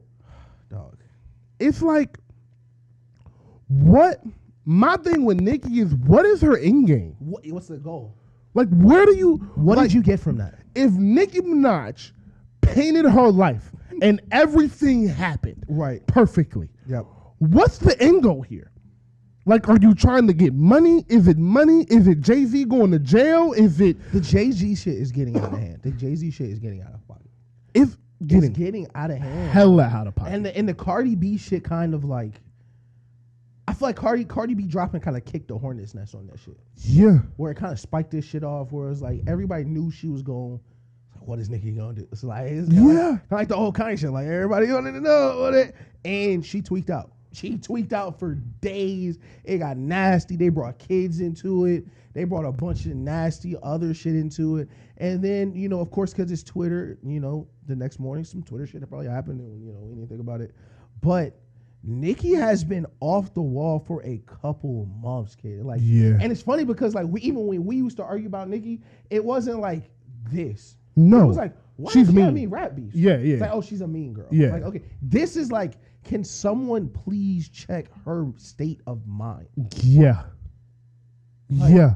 Who is around her? Like, and, you know, of course, with the new addition to front of the show, Shade Room, we do have, you know, a little more gossip in here. Shout out to the women. Because, and you know, of course, I don't know Nicki Minaj. Barbs, don't come tweet at me. Y'all, it doesn't matter. Y'all try to get me reported once. It doesn't work. Elon don't care. It doesn't matter. But it's a nigga trying to take her house right now for something her husband did. Yeah. And they got to pay out 500 racks. Yeah. And they have not. Yeah. And I don't know if this outside explosion is for some of other reasons, which would make sense. Yeah. Which would make sense. And the sad thing is with Nicki is she's such a mega star. Such a giant star. She was never going to be able to really have a bunch of people around her she trusts. Never, you know. So she was already limited in the people she was going to be able to trust because of how big of a star she is. But it seems like there's none left. Like, what was Young Money? You don't really see that around anymore. Mm. Like, the only thing left from Young Money is Lil Twist still hang out with Lil Wayne. Like, those niggas still around. But like, Drake, Nicki, all them, that's not a thing anymore. So I'm just not sure like who's helping Nicki. Yeah, bro. I don't even want to go too deep into this because of that fact. I really think she needs help. So I don't want to make a bunch of jokes and call her the crazy lady because she really might have something wrong with her from her tweets, from her antics. It seems like there is actually a problem in her brain. Right. And I want her to get help. That's why I was against the drug addict thing. It's because I was like, no, bro, like if she was a drug addict, she would be quiet. Like I don't know if y'all niggas messing. She be high somewhere. She be high somewhere having some. Like you will see videos of her doing coke shit or whatever drug you put on her shit. Whenever you see Kodak, no, my fault. My fault. Yeah, but yeah, like nobody like Kodak crazy. No, they be like Kodak high as fuck. Exactly. So that was my point. It was like let's not throw drugs on her because she might actually have real mental health issues, and I want her to get help because another thing that you mentioned when you get that Young Money that oh I'm so big, I'm the biggest superstar in the world, I can't trust nobody. Yeah. Also, can't nobody tell me shit. Yeah. So I want to pray for the people around Nicki Minaj that may be trying to get her help, and she refuses because she saw what happened to Kanye, so she don't want no weird ass LA doctors coming to her house and giving her no prescription. So I just want to pray for fucking everybody in LA, every celebrity in LA. You know how many you feel about LA. So long, bro. Yeah, like I just pray for everybody in LA and pray for Nicki, bro. Because I don't know what it is. It looked crazy out there. Actually, it was funny because I was talking to who was I talking? Where the fuck was I? I was at a restaurant. Yeah, I was at a restaurant, and I was talking to the server, and he was like, "Are y'all from here? Whoopty whoop?" And I was like, "Yeah, I'm from Atlanta, whoopty whoop." And I grew up a couple of minutes outside of here. Shout out COV and all that. Mm-hmm. And then he was like, "Okay." I was like, "Where you from?" And he said California, and I was like, "Oh." I was like, "How long were you in California?" He was like, "I pretty much was born and raised in California, but I moved out here." And that's what it was. I was like, what brought you out here to Atlanta then, across the country? And he was like, well, I was just looking for something new because after the pandemic, LA just got weird. And he was like, anybody from LA that really lived there and loved LA, a lot of people have left because the energy of that city feels dark and it feels heavy. Dog, that's the thing. Like we had, during the pandemic, like we were in an interesting position because we weren't one of the places that ended up like locking down. Fam, them niggas in California could not leave their house for like 2 months. Yeah. Like they legit, they were legit arrest you on the beach if you were by yourself in California. Like there was a long time where things were super like, I don't want to say post-apocalyptic, but like you could not walk out your house in Los Angeles. That sounds like you're a prisoner. Yeah. And that really does change so much. That changes so much. And even since then, LA has stayed weird. Yeah. LA has and it's not like it was normal to begin with. Yeah. Like shit. So yeah, man. Prayers to LA, prayers to Nicki, prayers to Gucci and his wife, and prayers to the last person we mentioned, Kanye. All right. That was fun. Our little gossip section of the day. All right, let's jump into some football. They are starting Cooper Flag at point guard tonight. Yes. Wow, that just came out tonight. That just came out. They had been talking about it, but it said that they are officially, he will be the one running the show tonight. Let's move on to what do we move on to? Our Rockstars and Issues picks? Yes. All right. Let's do a little bit of football and then we'll end with our predictions. All right. So our new segment that we sometimes forget to do because we talk about it a lot.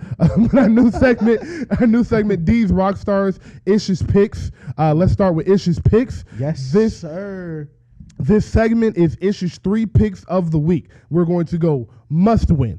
We're going to go must watch. And we're going to go upset of the week. Now, basketball season is in store.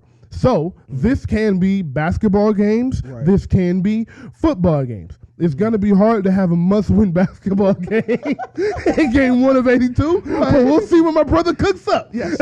Take it away. First, we're going to do upset alert. This is my favorite one.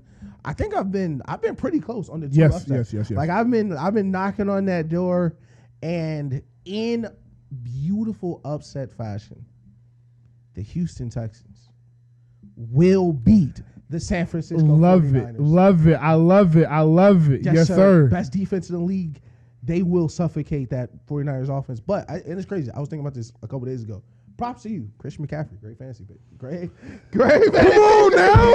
Come on now. Listen, so. Oh, and also, by the way, I am number 1 in that league. Yeah. I have only lost 1 game, and the only reason I lost that game is because I forgot to put a guy that wasn't James Cook wasn't playing, I think, and I forgot to put him in. Oh yeah, listen, I think he's on pace for the most like scrimmage yards in the last 25 yes. years. So, shout out Christian McCaffrey. Must win. It was a couple I flirted with this one,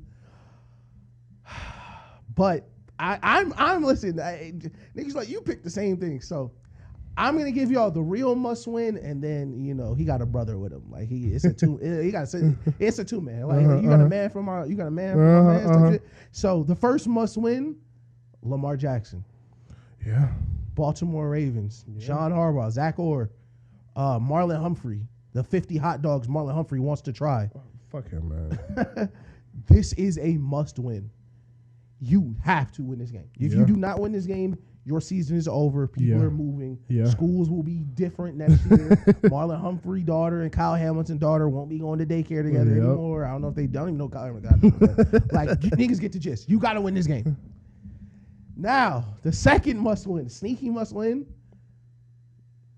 Josh Allen. Welcome back to the show, Josh Allen. Wow. Buffalo Bills at the Panthers, the sneaky Panthers, been hot lately. They've flooded the Falcons. They've played it close with a bunch of people. You cannot lose to the Panthers, kid. You are not number 1 in the division. You are not number 1 in the conference. You were supposed to have that. After week 1, it was Bills 1 seed if they wanted. Yeah. And you are now looking at a position where it's like, hey, the Patriots' schedule rest of the year is cupcake sweet. Yep. Like, we might be going on the road our first playoff game. Yeah. And the Chiefs may win the division but not get the 1 seed. So we might be the best team not to win our division. Yeah. And the Chiefs might be the best team not to win their conference. So we may be going to Arrowhead in the divisional wild card round. Yeah. Good Lord, you don't want to do that. No, you don't want to go to Arrowhead wild card weekend. You know you don't, Josh. Yeah. You know you don't. And aside from that, even if you duck Mahomes, the Ravens might turn it around, and the Ravens won't be a high seed. No, they will not. So you are rolling the dice on playing Lamar or Mahomes week one of the playoffs if you do not get this 1 seed. Yes, sir. And the best game of the week, this is the must-watch game of the week. This is going to – it's a weird pick. Listen, of course, y'all got the game. Y'all going to see what could be the most exciting.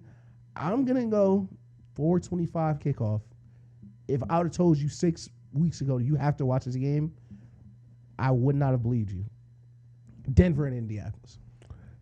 The best offense in NFL history, question mark. It's so mad. I'm so mad you're right. I'm so mad you're right. Fuck. That's this nasty. Team is averaging more points per drive than Randy Moss and Tom Brady versus Sean Payton, Pat Surtain, that monster of a defense. Nick Bonito.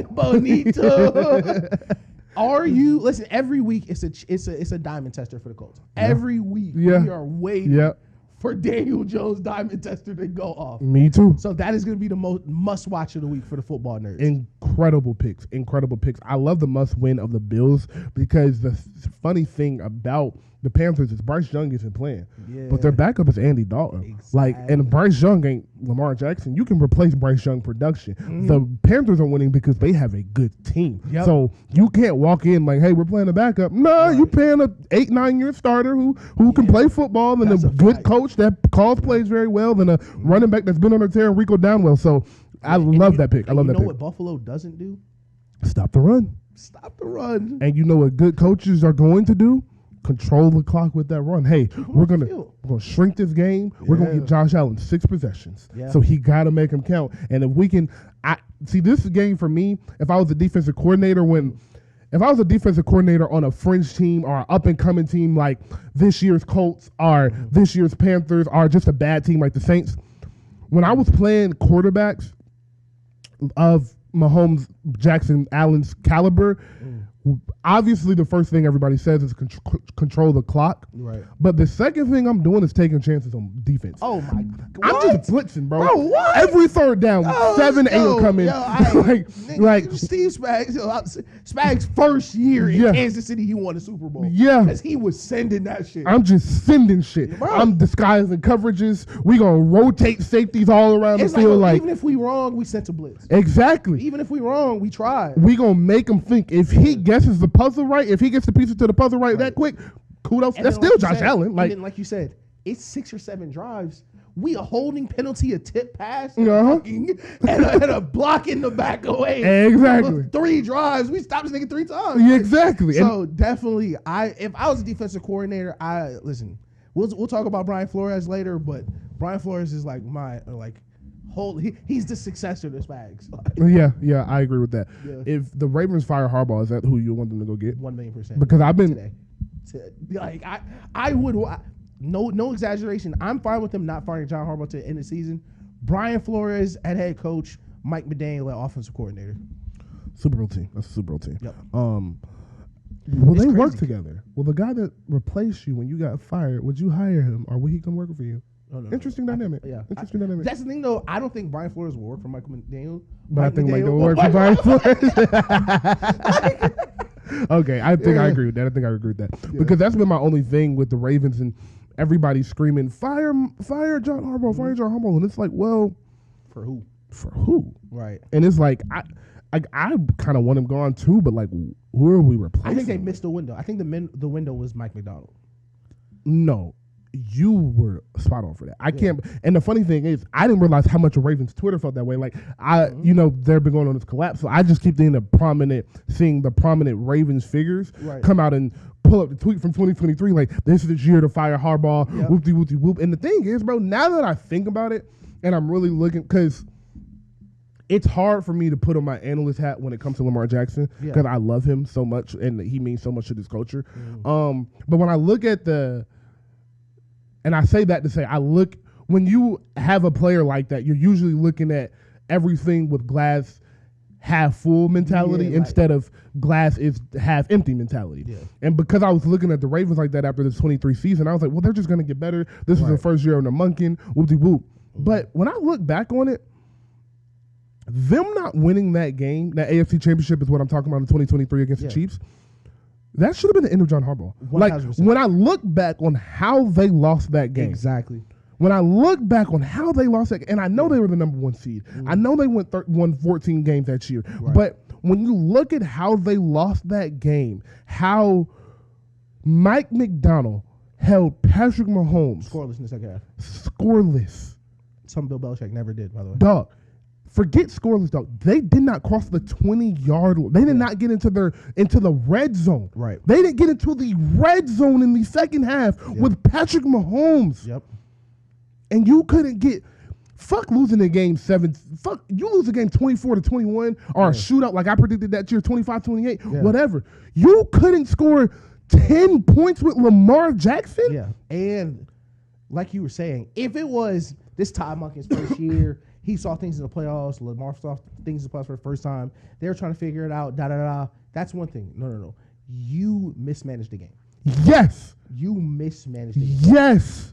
Thank you. If you manage that game differently from the top, and this is why I'm still giving Nick Sirianni a little time to be the Steve Jobs head coach and not like the Elon Musk head coach. If you're the Steve Jobs head coach, where it's like, yo, my job is to make sure this shit works right.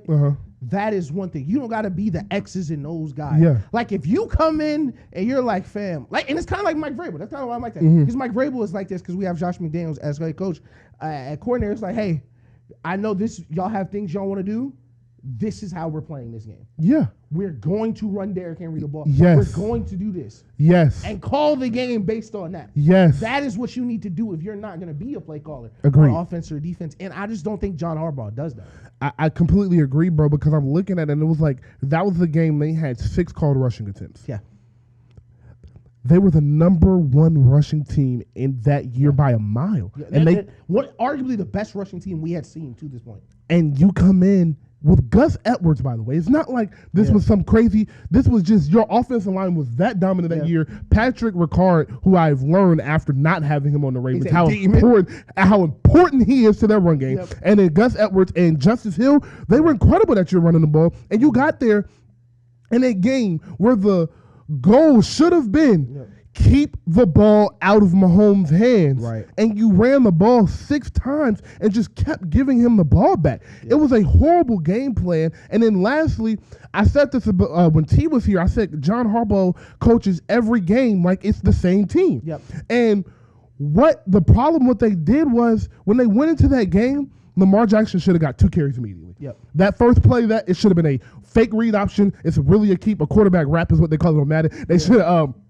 kept Lamar 6 yards. And then the next play should have been a quick screen to one of the running backs. And then the play after that should have been another Lamar run. Right. Get him settled in. And then we're going to run. Everything should have been short, quick, or Lamar run to get him settled in and at least get 3. Yeah. You come in on that first possession, run the ball, get solid yards, get 2 incompletions, and now you're 3 and out, and he's sitting on the bench for another 7 minutes after all the excitement. So now you're tight off rip because it's like, fuck, now we're at a disadvantage. They go down, score on your home court, and now you're down the whole time. And you're already thinking, because I know you play Madden, the way we think about these possessions, if you get the ball first, I go in thinking I need at least 3 because he's going to get ball at half. Exactly. You got to hold serve. Yes. You don't hold serve, they go score. Now you're already behind the 8 ball for the rest of the game. At home, in a place where you're not familiar with. Like, it's just... And niggas is nervous. Yeah. Crowd's nervous. Refs are nervous. Like, usually, like, this is the year it's supposed to go this way. Yeah. And I just hate how it felt. They were so unprepared at what their identity in that game at least would be. Yeah. That is my thing. Like, we always talk about the Ravens don't have an identity. I would be fine with it if the identity changes. Yeah. Like, 1 week is this week, 1 week is another. Like, the Patriots, the year we beat Mahomes, in Arrowhead, the 3 straight third downs in overtime, we came out in strong eye in overtime and ran 6 plays out of strong eye the entire way down. That's because that is the plan. Yeah. We didn't do that all year. We wasn't running double running back, double tight end, 1 wide receiver. Yeah. No, that's Patrick Mahomes. Yeah. So if we don't score, overtime for the start again. He's not going to get a short field or get the ball right back. Exactly. He needs to sit over there. Yeah. So for you to give your any running back 6 in that type of game it's 4 quarters in the football game. And the funniest part about it is those 6 carries, they averaged 7 yards a carry. And they worked. Yeah. Like insane. Coaching mouth. It's amazing John Harbaugh does it. Yeah, it's amazing. That was the year they should have fired him, bro. But quick rating. These rock stars, we had to go on that tangent. Yeah, I like that. These rock stars this week, man, I have 3. And kind of perfect segue into what we were just talking about. At number 3, who must be a rock star this weekend, Zach Orr. Yes, sir. I'm calling you to the front line. Yeah, come on up. You are playing Caleb Williams, who had a horrible game last week against the New Orleans Saints. Yeah. There's no reason Caleb Williams should come into MT Bank Stadium and have a day. He should be less than 225 passing yards. Y'all should force 2 turnovers, and the Ravens should hold the Bears to 13 points or less, and you should get your win streak started this week. We expect nothing less than that. If there is anything that prevents you from accomplishing that, you will not have a job at the end of the season.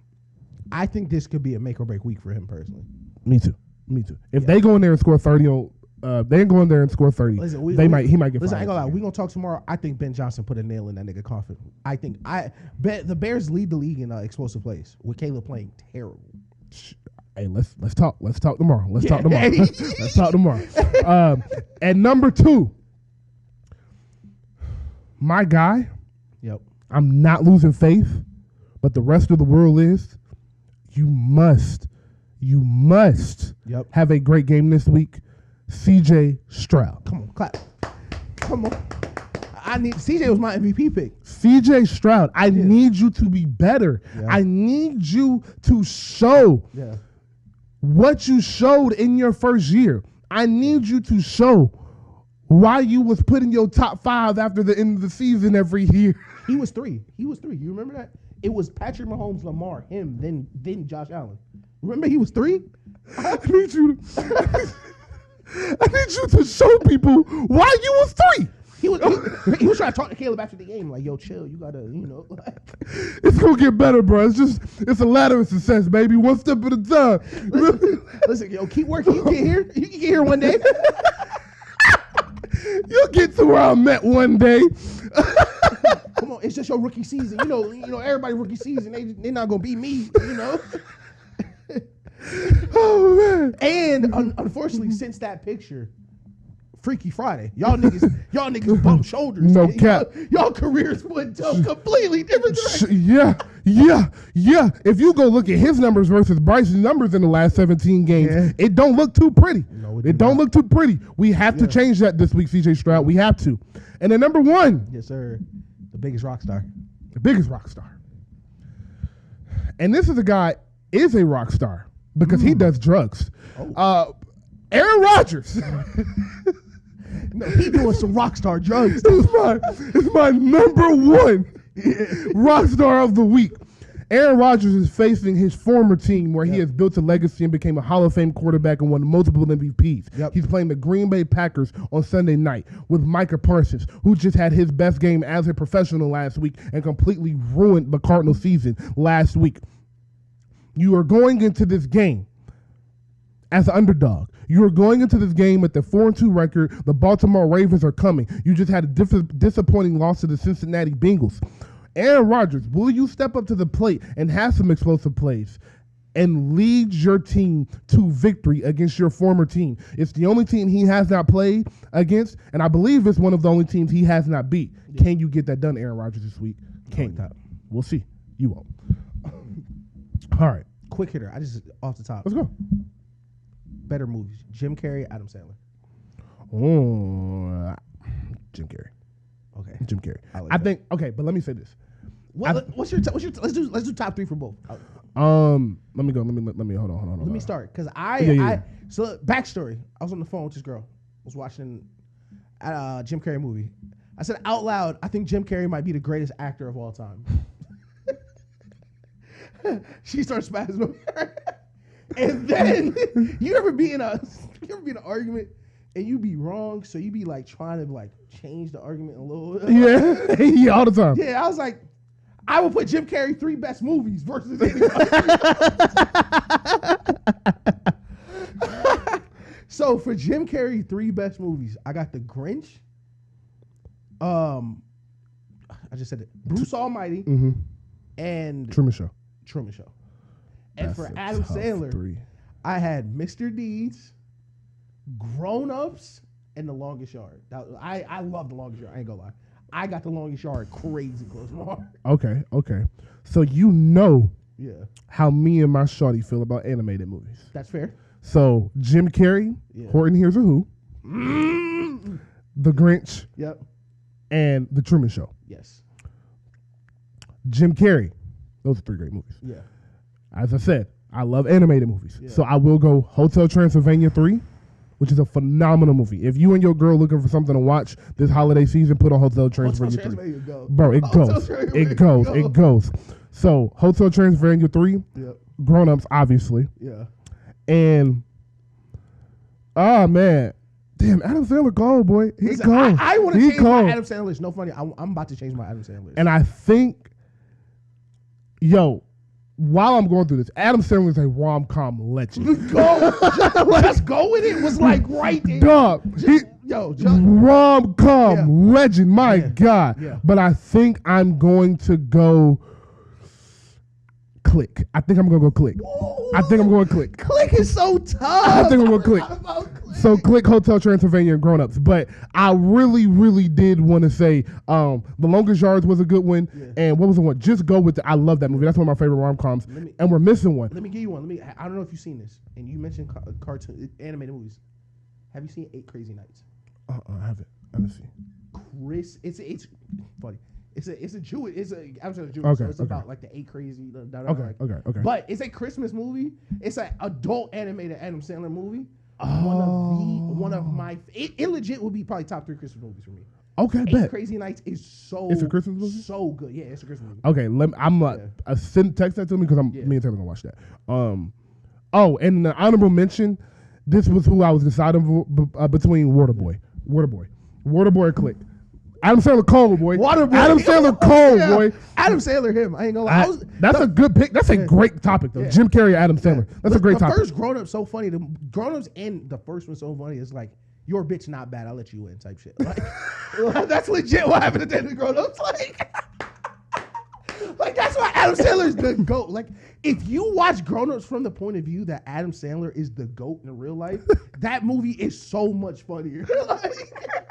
Like everything in Adam Sandler's life is amazing. Rich, famous, bad wife, one in high school. Like at the end of the movie, he catches for the midi. He look over at nigga, bitch. He like, she not on nothing. Missed it. He's so like even when he's trying to be humble, it's like, I'll just go back to my perfect wife, I guess. Like, I'll let you have this. No, that's funny as hell, boy. Yeah, that's funny as hell. You cook with that. That's a great topic. Jim Carrey versus Adam Sandler. I think personally, I would have to go Adam Sandler though, just because I've seen so many Adam Sandler movies. I think that's what I've just seen more. I think just like as a overall actor, I think Adam Sandler is on short list for GOAT. For me too. Like especially funny animated movies, but I think just like acting I feel like Jim Carrey has more like unique acting performances. So, who is a better actor is not a question. Right. Let me say that. Jim Carrey is a better actor than Adam Sandler. Who has better movies and makes better content? That's a conversation. It's not. Jim Carrey's one of the best actors ever in life. So I'm glad this was first, because next week is Chris Rock and Kevin Hart. All right. All right. Let's have some fun then. I got like 25 movies to watch. My top 3, Jumanji 1, Jumanji 2, and Laugh in My Pain. Oh shit! Yo, have you been seeing the tweets about the Think Like a Man shit with what is her name? Taraji P. Henson, light skinned nigga. Yo, it's like a trend of like whenever someone posts like a clip from that scene, they're like 2 nights. Like that song is specially made for that movie. Like they played that song 40 times with them 2 niggas on the date. They did, bro. They did, bro. No, it has to be like a skit out there of them just repeatedly playing that, like because they played that. They did have to play that song 8 times in an hour and 45-minute movie. Yo, she get out the car, she get out the apartment, they get to the dinner table. Luda. That shit was damn near a music video for real. No cap, bro. Okay, man. 10-15 minutes left. Y'all go back, refill your drink. You know what I mean?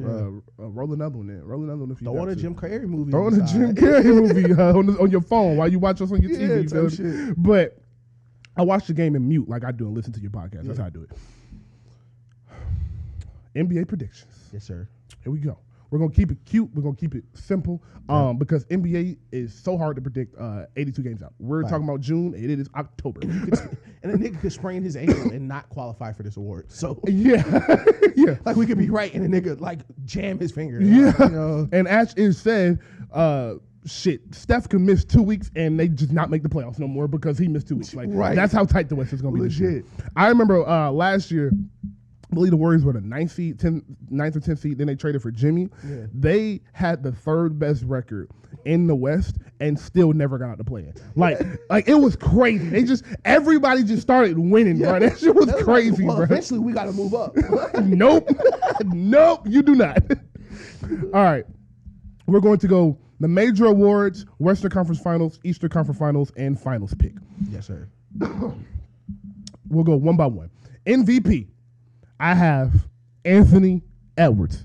Actually, let me start that over. Let's be more dramatic. The NBA 25-26 predictions.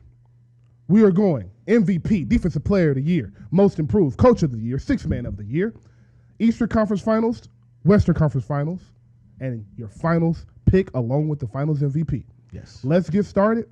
My MVP this year will be Anthony Edwards. Who is yours? Lay MVP this year will be Victor Wembanyama in French. Bet that. Yes, sir. Defensive Player of the Year. We can say it at the same time. Victor Wembanyama. Yeah, double dip here. Yeah, this was the easy one. That was the easiest one. Yep. Coach of the Year. Who do you have for Coach of the Year? I just said his name. Fuck, what's the Magic coach name? We was just talking about that nigga. Jamal Mosley. Oh, yeah. Ask again. Jamal Mosley. No, I mean the top. Oh. All right. Coach of the Year. Yes. Orlando Magic head coach Jamal Mosley. Okay, I will stay in the East and go to a different team. JB Biggerstaff and the top 3 seeded Detroit Pistons. That is who wins Coach of the Year. I like that. Rookie of the Year. I'm staying in Dallas, staying in Texas with my white boy, the new Larry Bird. Yeah. Cooper Flag wins Rookie of the Year, running away, I might add. Unfortunately for Timothée Chalamet, it will be a different white boy of the year next year. I'm going Cooper Flag. Nah, Timothée Chalamet, Edwards did that award show. Timothée Chalamet said, I just want to give thanks to all the white boys that came before me. That's a good one, boy. It's some good white boys. There's some white boys that come around and I just be like, I be waiting for them to do something that's like, I knew I couldn't. He's one. That's a good one. That's a good one. He was knighted by Lil B. Well, what am I gonna? How can I argue that? What is the response to that? Like, what do you tell somebody after they tell you like that nigga was knighted by Lil? He has the base God blessing. Okay. What do I say to that, man? Sixth man. Yes. Of the year. Who do you have? This has been a tough one for me.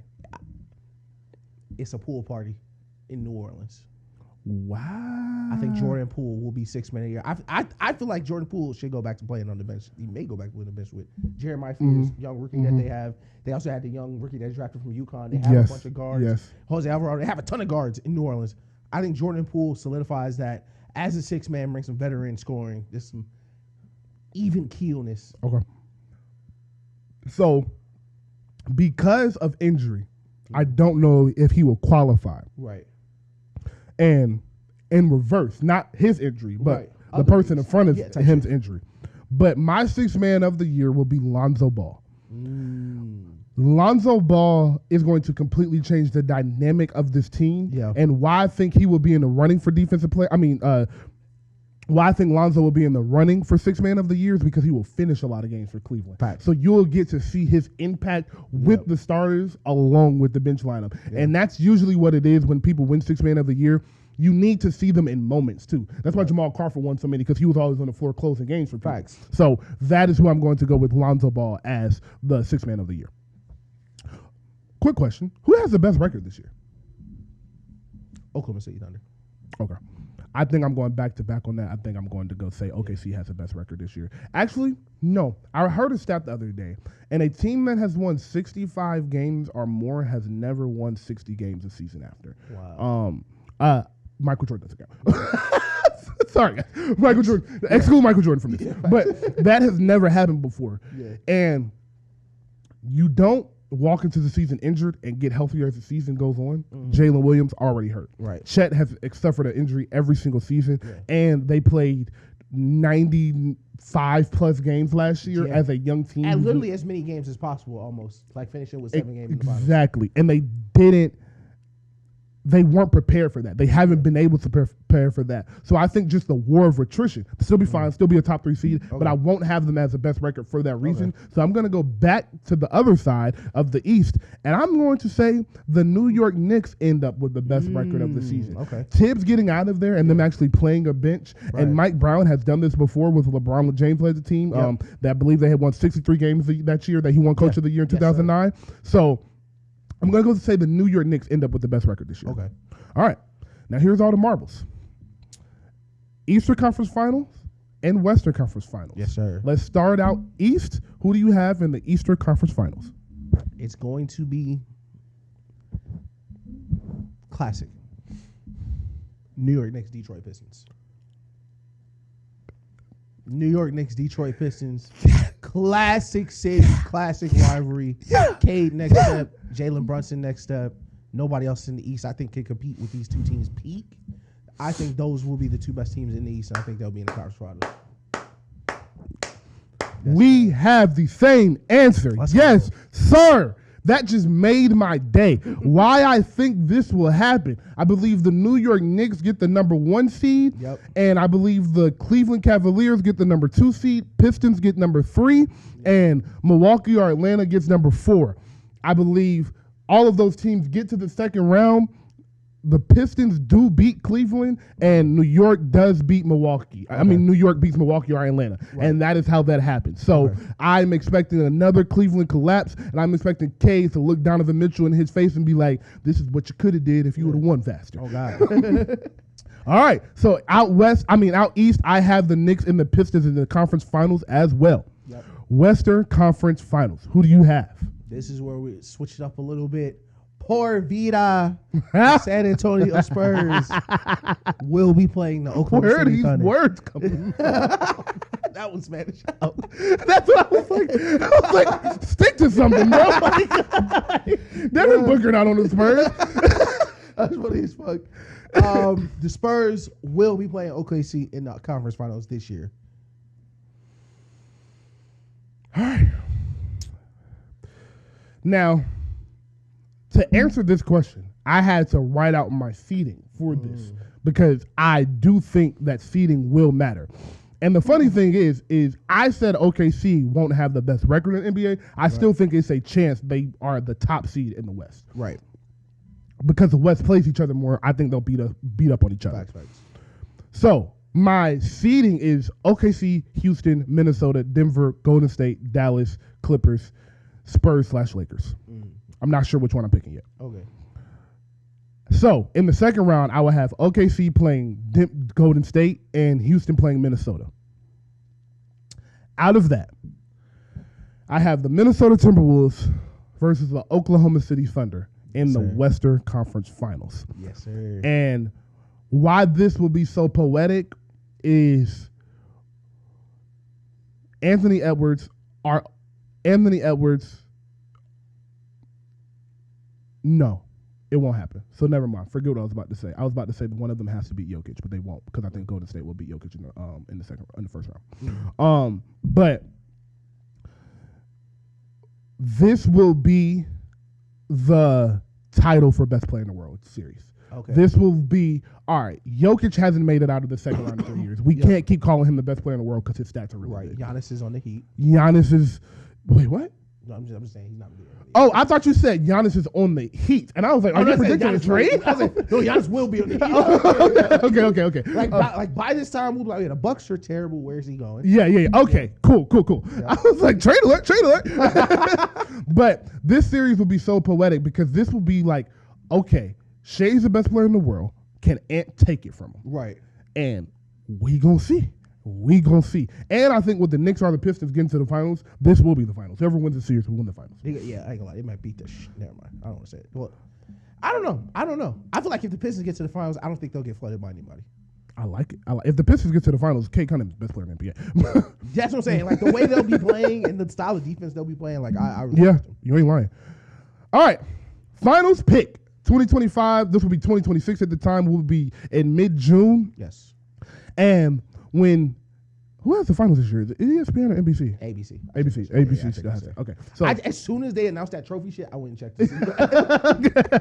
So with the trophy back in the middle of the court, with us showing player introductions before the games, making this feel like a moment. I think this will be the best NBA season in the last 4 or 5 years, presentation-wise, commentary-wise, analyst-wise. I think everybody will be on their A game because it is a nationwide. What's the word I'm looking for? Event, spectacle. No. I'm looking for when everybody is thinking the same thing. It is a nationwide focal point. Oh yeah. It is a nationwide focal point that the NBA's commentary and the NBA's production needs to be better. It was on ESPN. It was on NBA Twitter. ESPN was taking tweets like, "Hey, do we need to be better at our job?" Fire doors burn. Yeah, like it's a overhaul going around in the NBA. I think this production, everything will make this one of the best NBA seasons of the last 5 or 6 years. Yep. In this amazing season, we will end in June with the Minnesota Timberwolves taking on the New York Knicks. Your new face of the NBA. We've been looking for an American-born player, and we've also been looking for a mid-range Michael Jordan, Kobe Bryant-esque type shooting guard. Yep. And this is a year Anthony Edwards makes his claim as a face of the NBA going forward. And what better way to win your first championship than going up against the New York Knicks? The Big Apple. The Big Apple. I 1000% agree with what you said at the end there. But time is a flat circle, unfortunately. Okay. And if we rewind the clocks to a young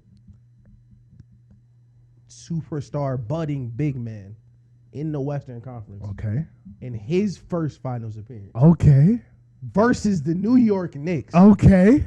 He shocked the world and immediately became, no doubt, top 5 player in the league, went on to win MVP next year.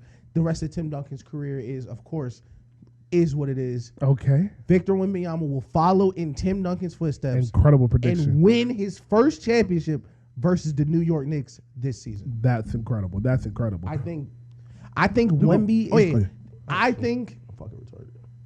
Wemby will change the idea of what we think the best player in the league can look.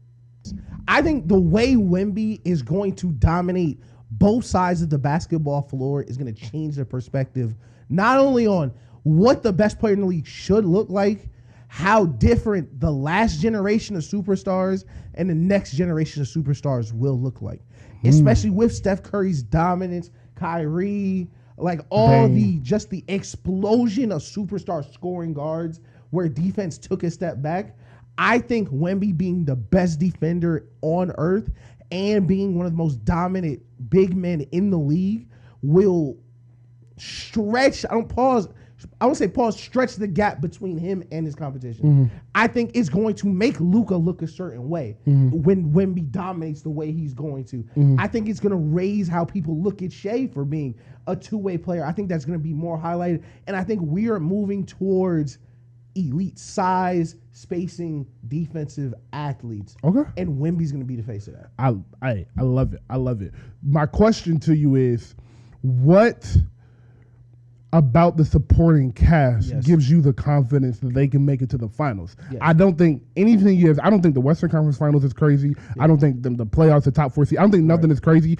I'm not high on them because you know me, gotta see it. Right. As soon as we get to 20 games and they a top 4 seed, you know my whole tune's gonna change. Right. But right now I gotta see it. Yeah. So what are you projecting from Dylan Harper and Stephon Castle, Carter Bryant, Jeremy Sochan, Devin Vassell, De'Aaron Fox, et cetera, et cetera? What are you expecting to see from them to say this is a finals team? Yes, De'Aaron Fox is the difference between this being a finals team and this being a second or third round team. Okay. And I feel like that is the reason, despite us wanting Dylan Harper, we still have De'Aaron Fox and re-upped him with that contract. I think De'Aaron Fox is low to high, can play like a top 5 point guard in the NBA. And there was times in Sacramento with a lot less help, he did look like that. Yep. Up until the point he hurt his hand in that series with the Warriors. Him and Steph Curry look like the 2 best players on the court, bar none. I think him being your second best player, and you're going to love this, the pace setter for the team. With Carter Bryant, with Stephon Castle, with Dylan Harper, with these younger players who are athletic and can score and finish that may necessarily not be able to create for themselves as much as they will later on. De'Aaron Fox being able to play at a high speed but also reset to a slower half-court pace is going to make everybody's job so much easier. Stephon Castle, while he is rookie of the year and he was a point guard and he is going to be a point guard eventually, I believe like him and Dylan Harper will split it. I think it's much easier for him to be the 4th best player on our team than it is to say, we need you to take a leap to compete. I think if Stephon Castle plays close to what he played and maybe a little bit better, that's still good enough. Same thing with Carter Bryant, not a huge expectation. That's the thing. That's why I'm so comfortable with this pick. The only person who needs to take a leap for this pick to work for me is Wemby.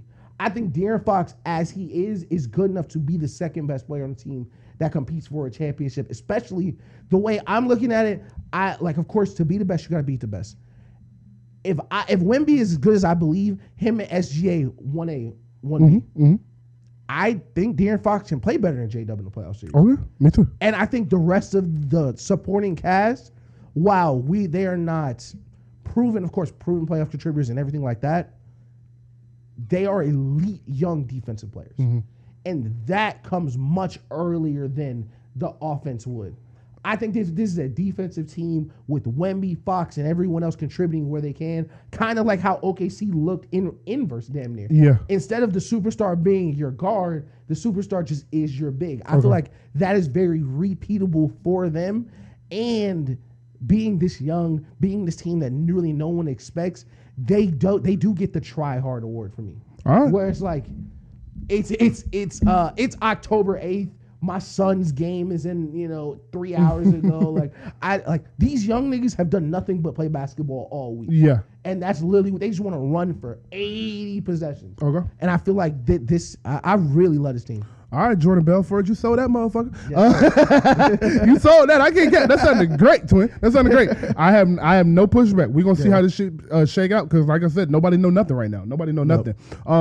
But the beauty in this, the New York Knicks. New York Knicks. Yeah, we buried the lead on that one. We have said the New York Knicks are going to the finals. The NBA finals with new head coach, Carlton Towns. Wow. And we're dead serious. Legit. I think the Knicks. I think this is the bar for the Knicks. Me too. I feel like, especially if you're a Knicks fan, anything below the NBA Finals, you should not be expecting. No. This is a team who deserves. That's the thing.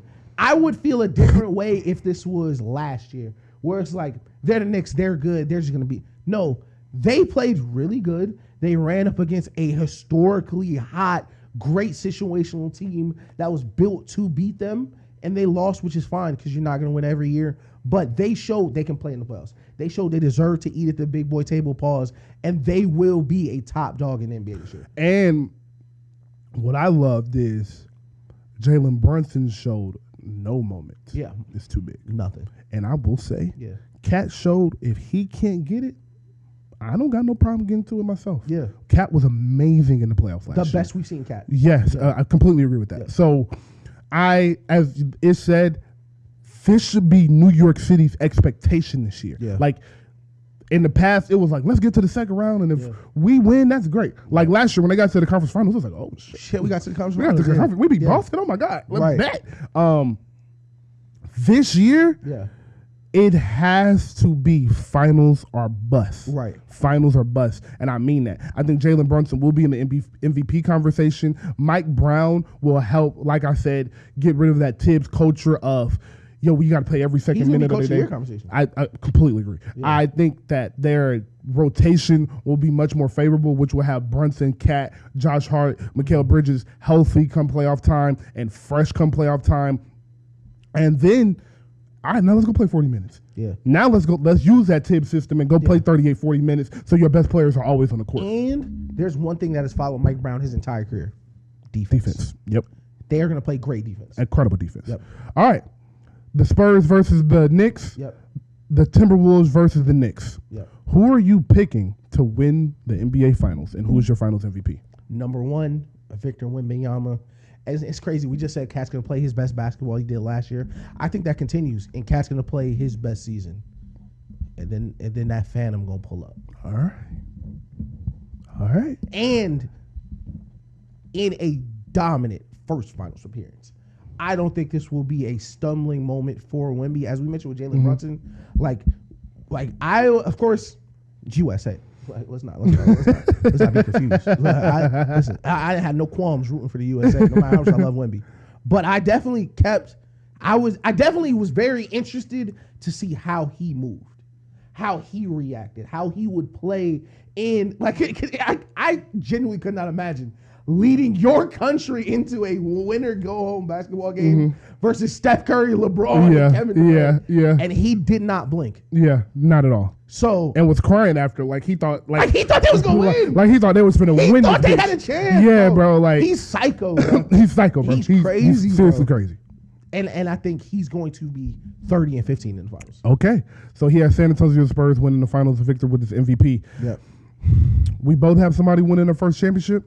Yeah. Mine is Anthony Edwards. I think he does exactly what Shea does last year. Go MVP, go finals MVP, and a championship. Scoring title? No, he won't win the scoring title. I think Luka wins the scoring title this year. Okay. I think Luka averaged about 34, 35 every game. No cap. No funny shit. Yeah. Luka finna show y'all some shit. Listen, he didn't lose all that weight for nothing. He did not lose all that weight to swing the rock. Trust me. And I said the Lakers wouldn't be great this year. Has nothing to do with Luka. Let me say that. It has everything to do with everything else around that team. It has nothing to do with Luka. Luka will be 34, 7, and 8 this year. Yeah. But I have the Minnesota Timberwolves beating the New York Knicks in Game 7 in New York. In Game 7 in New York. It's no better stage. We'll be Madison Square Garden and Game 7, the face of the NBA is going to walk in there, drop 35-40, and win his first Finals MVP, averaging 28, 6, and 5 in the Finals. You trying to sell some Adidas, boy? You trying to sell some shoes? That shit just got me hyped, nigga. What? Yes, Lord. And believe that. And that commercial after. Boy, yes, Atlanta, Georgia, man. I might have to take off work. No, for real. No, if Ant won a title in Minnesota, they're having a parade here. Niggas are gonna have a parade in Atlanta. Like we gonna figure out. Best motherfucking believe. We gonna be turning. If Vic would have won a Super Bowl in Philly, we would have had a parade. Shit. Oh God, what the fuck you talking about? Yo, that's a fact. All right, man. This was an incredible episode, prediction episode. Nice little 215, man. 215. We working everybody. Solid. We working everybody. We're trying to stop the 245, so it's easier to digest. Y'all can break it up a little bit. You feel what I'm saying? So enjoy basketball, man. Victor Wembanyama is playing right now, so Ish and I are finna go get to that. I think tip-off is about 15 minutes. Cooper Flag, Anthony Davis, Victor Wembanyama. We have an amazing week of basketball. We're in the sports equinox right now, so it's nothing better. Seriously, man. You got anything else? Nope, that's all I have. All right, man. Episode 137 in the world full of hate. Let your light be love. In the industry full of copycats, we are some one-on-ones. That is Ish, I am Rock. This is the show about nothing, and we are Nothing ATL, the network. Please like, subscribe, and comment to the YouTube and the Patreon, and we will see you next week. That's cap. Actually, we'll see you in 2 days. Episode 38 is being recorded tomorrow. But salute. Salute.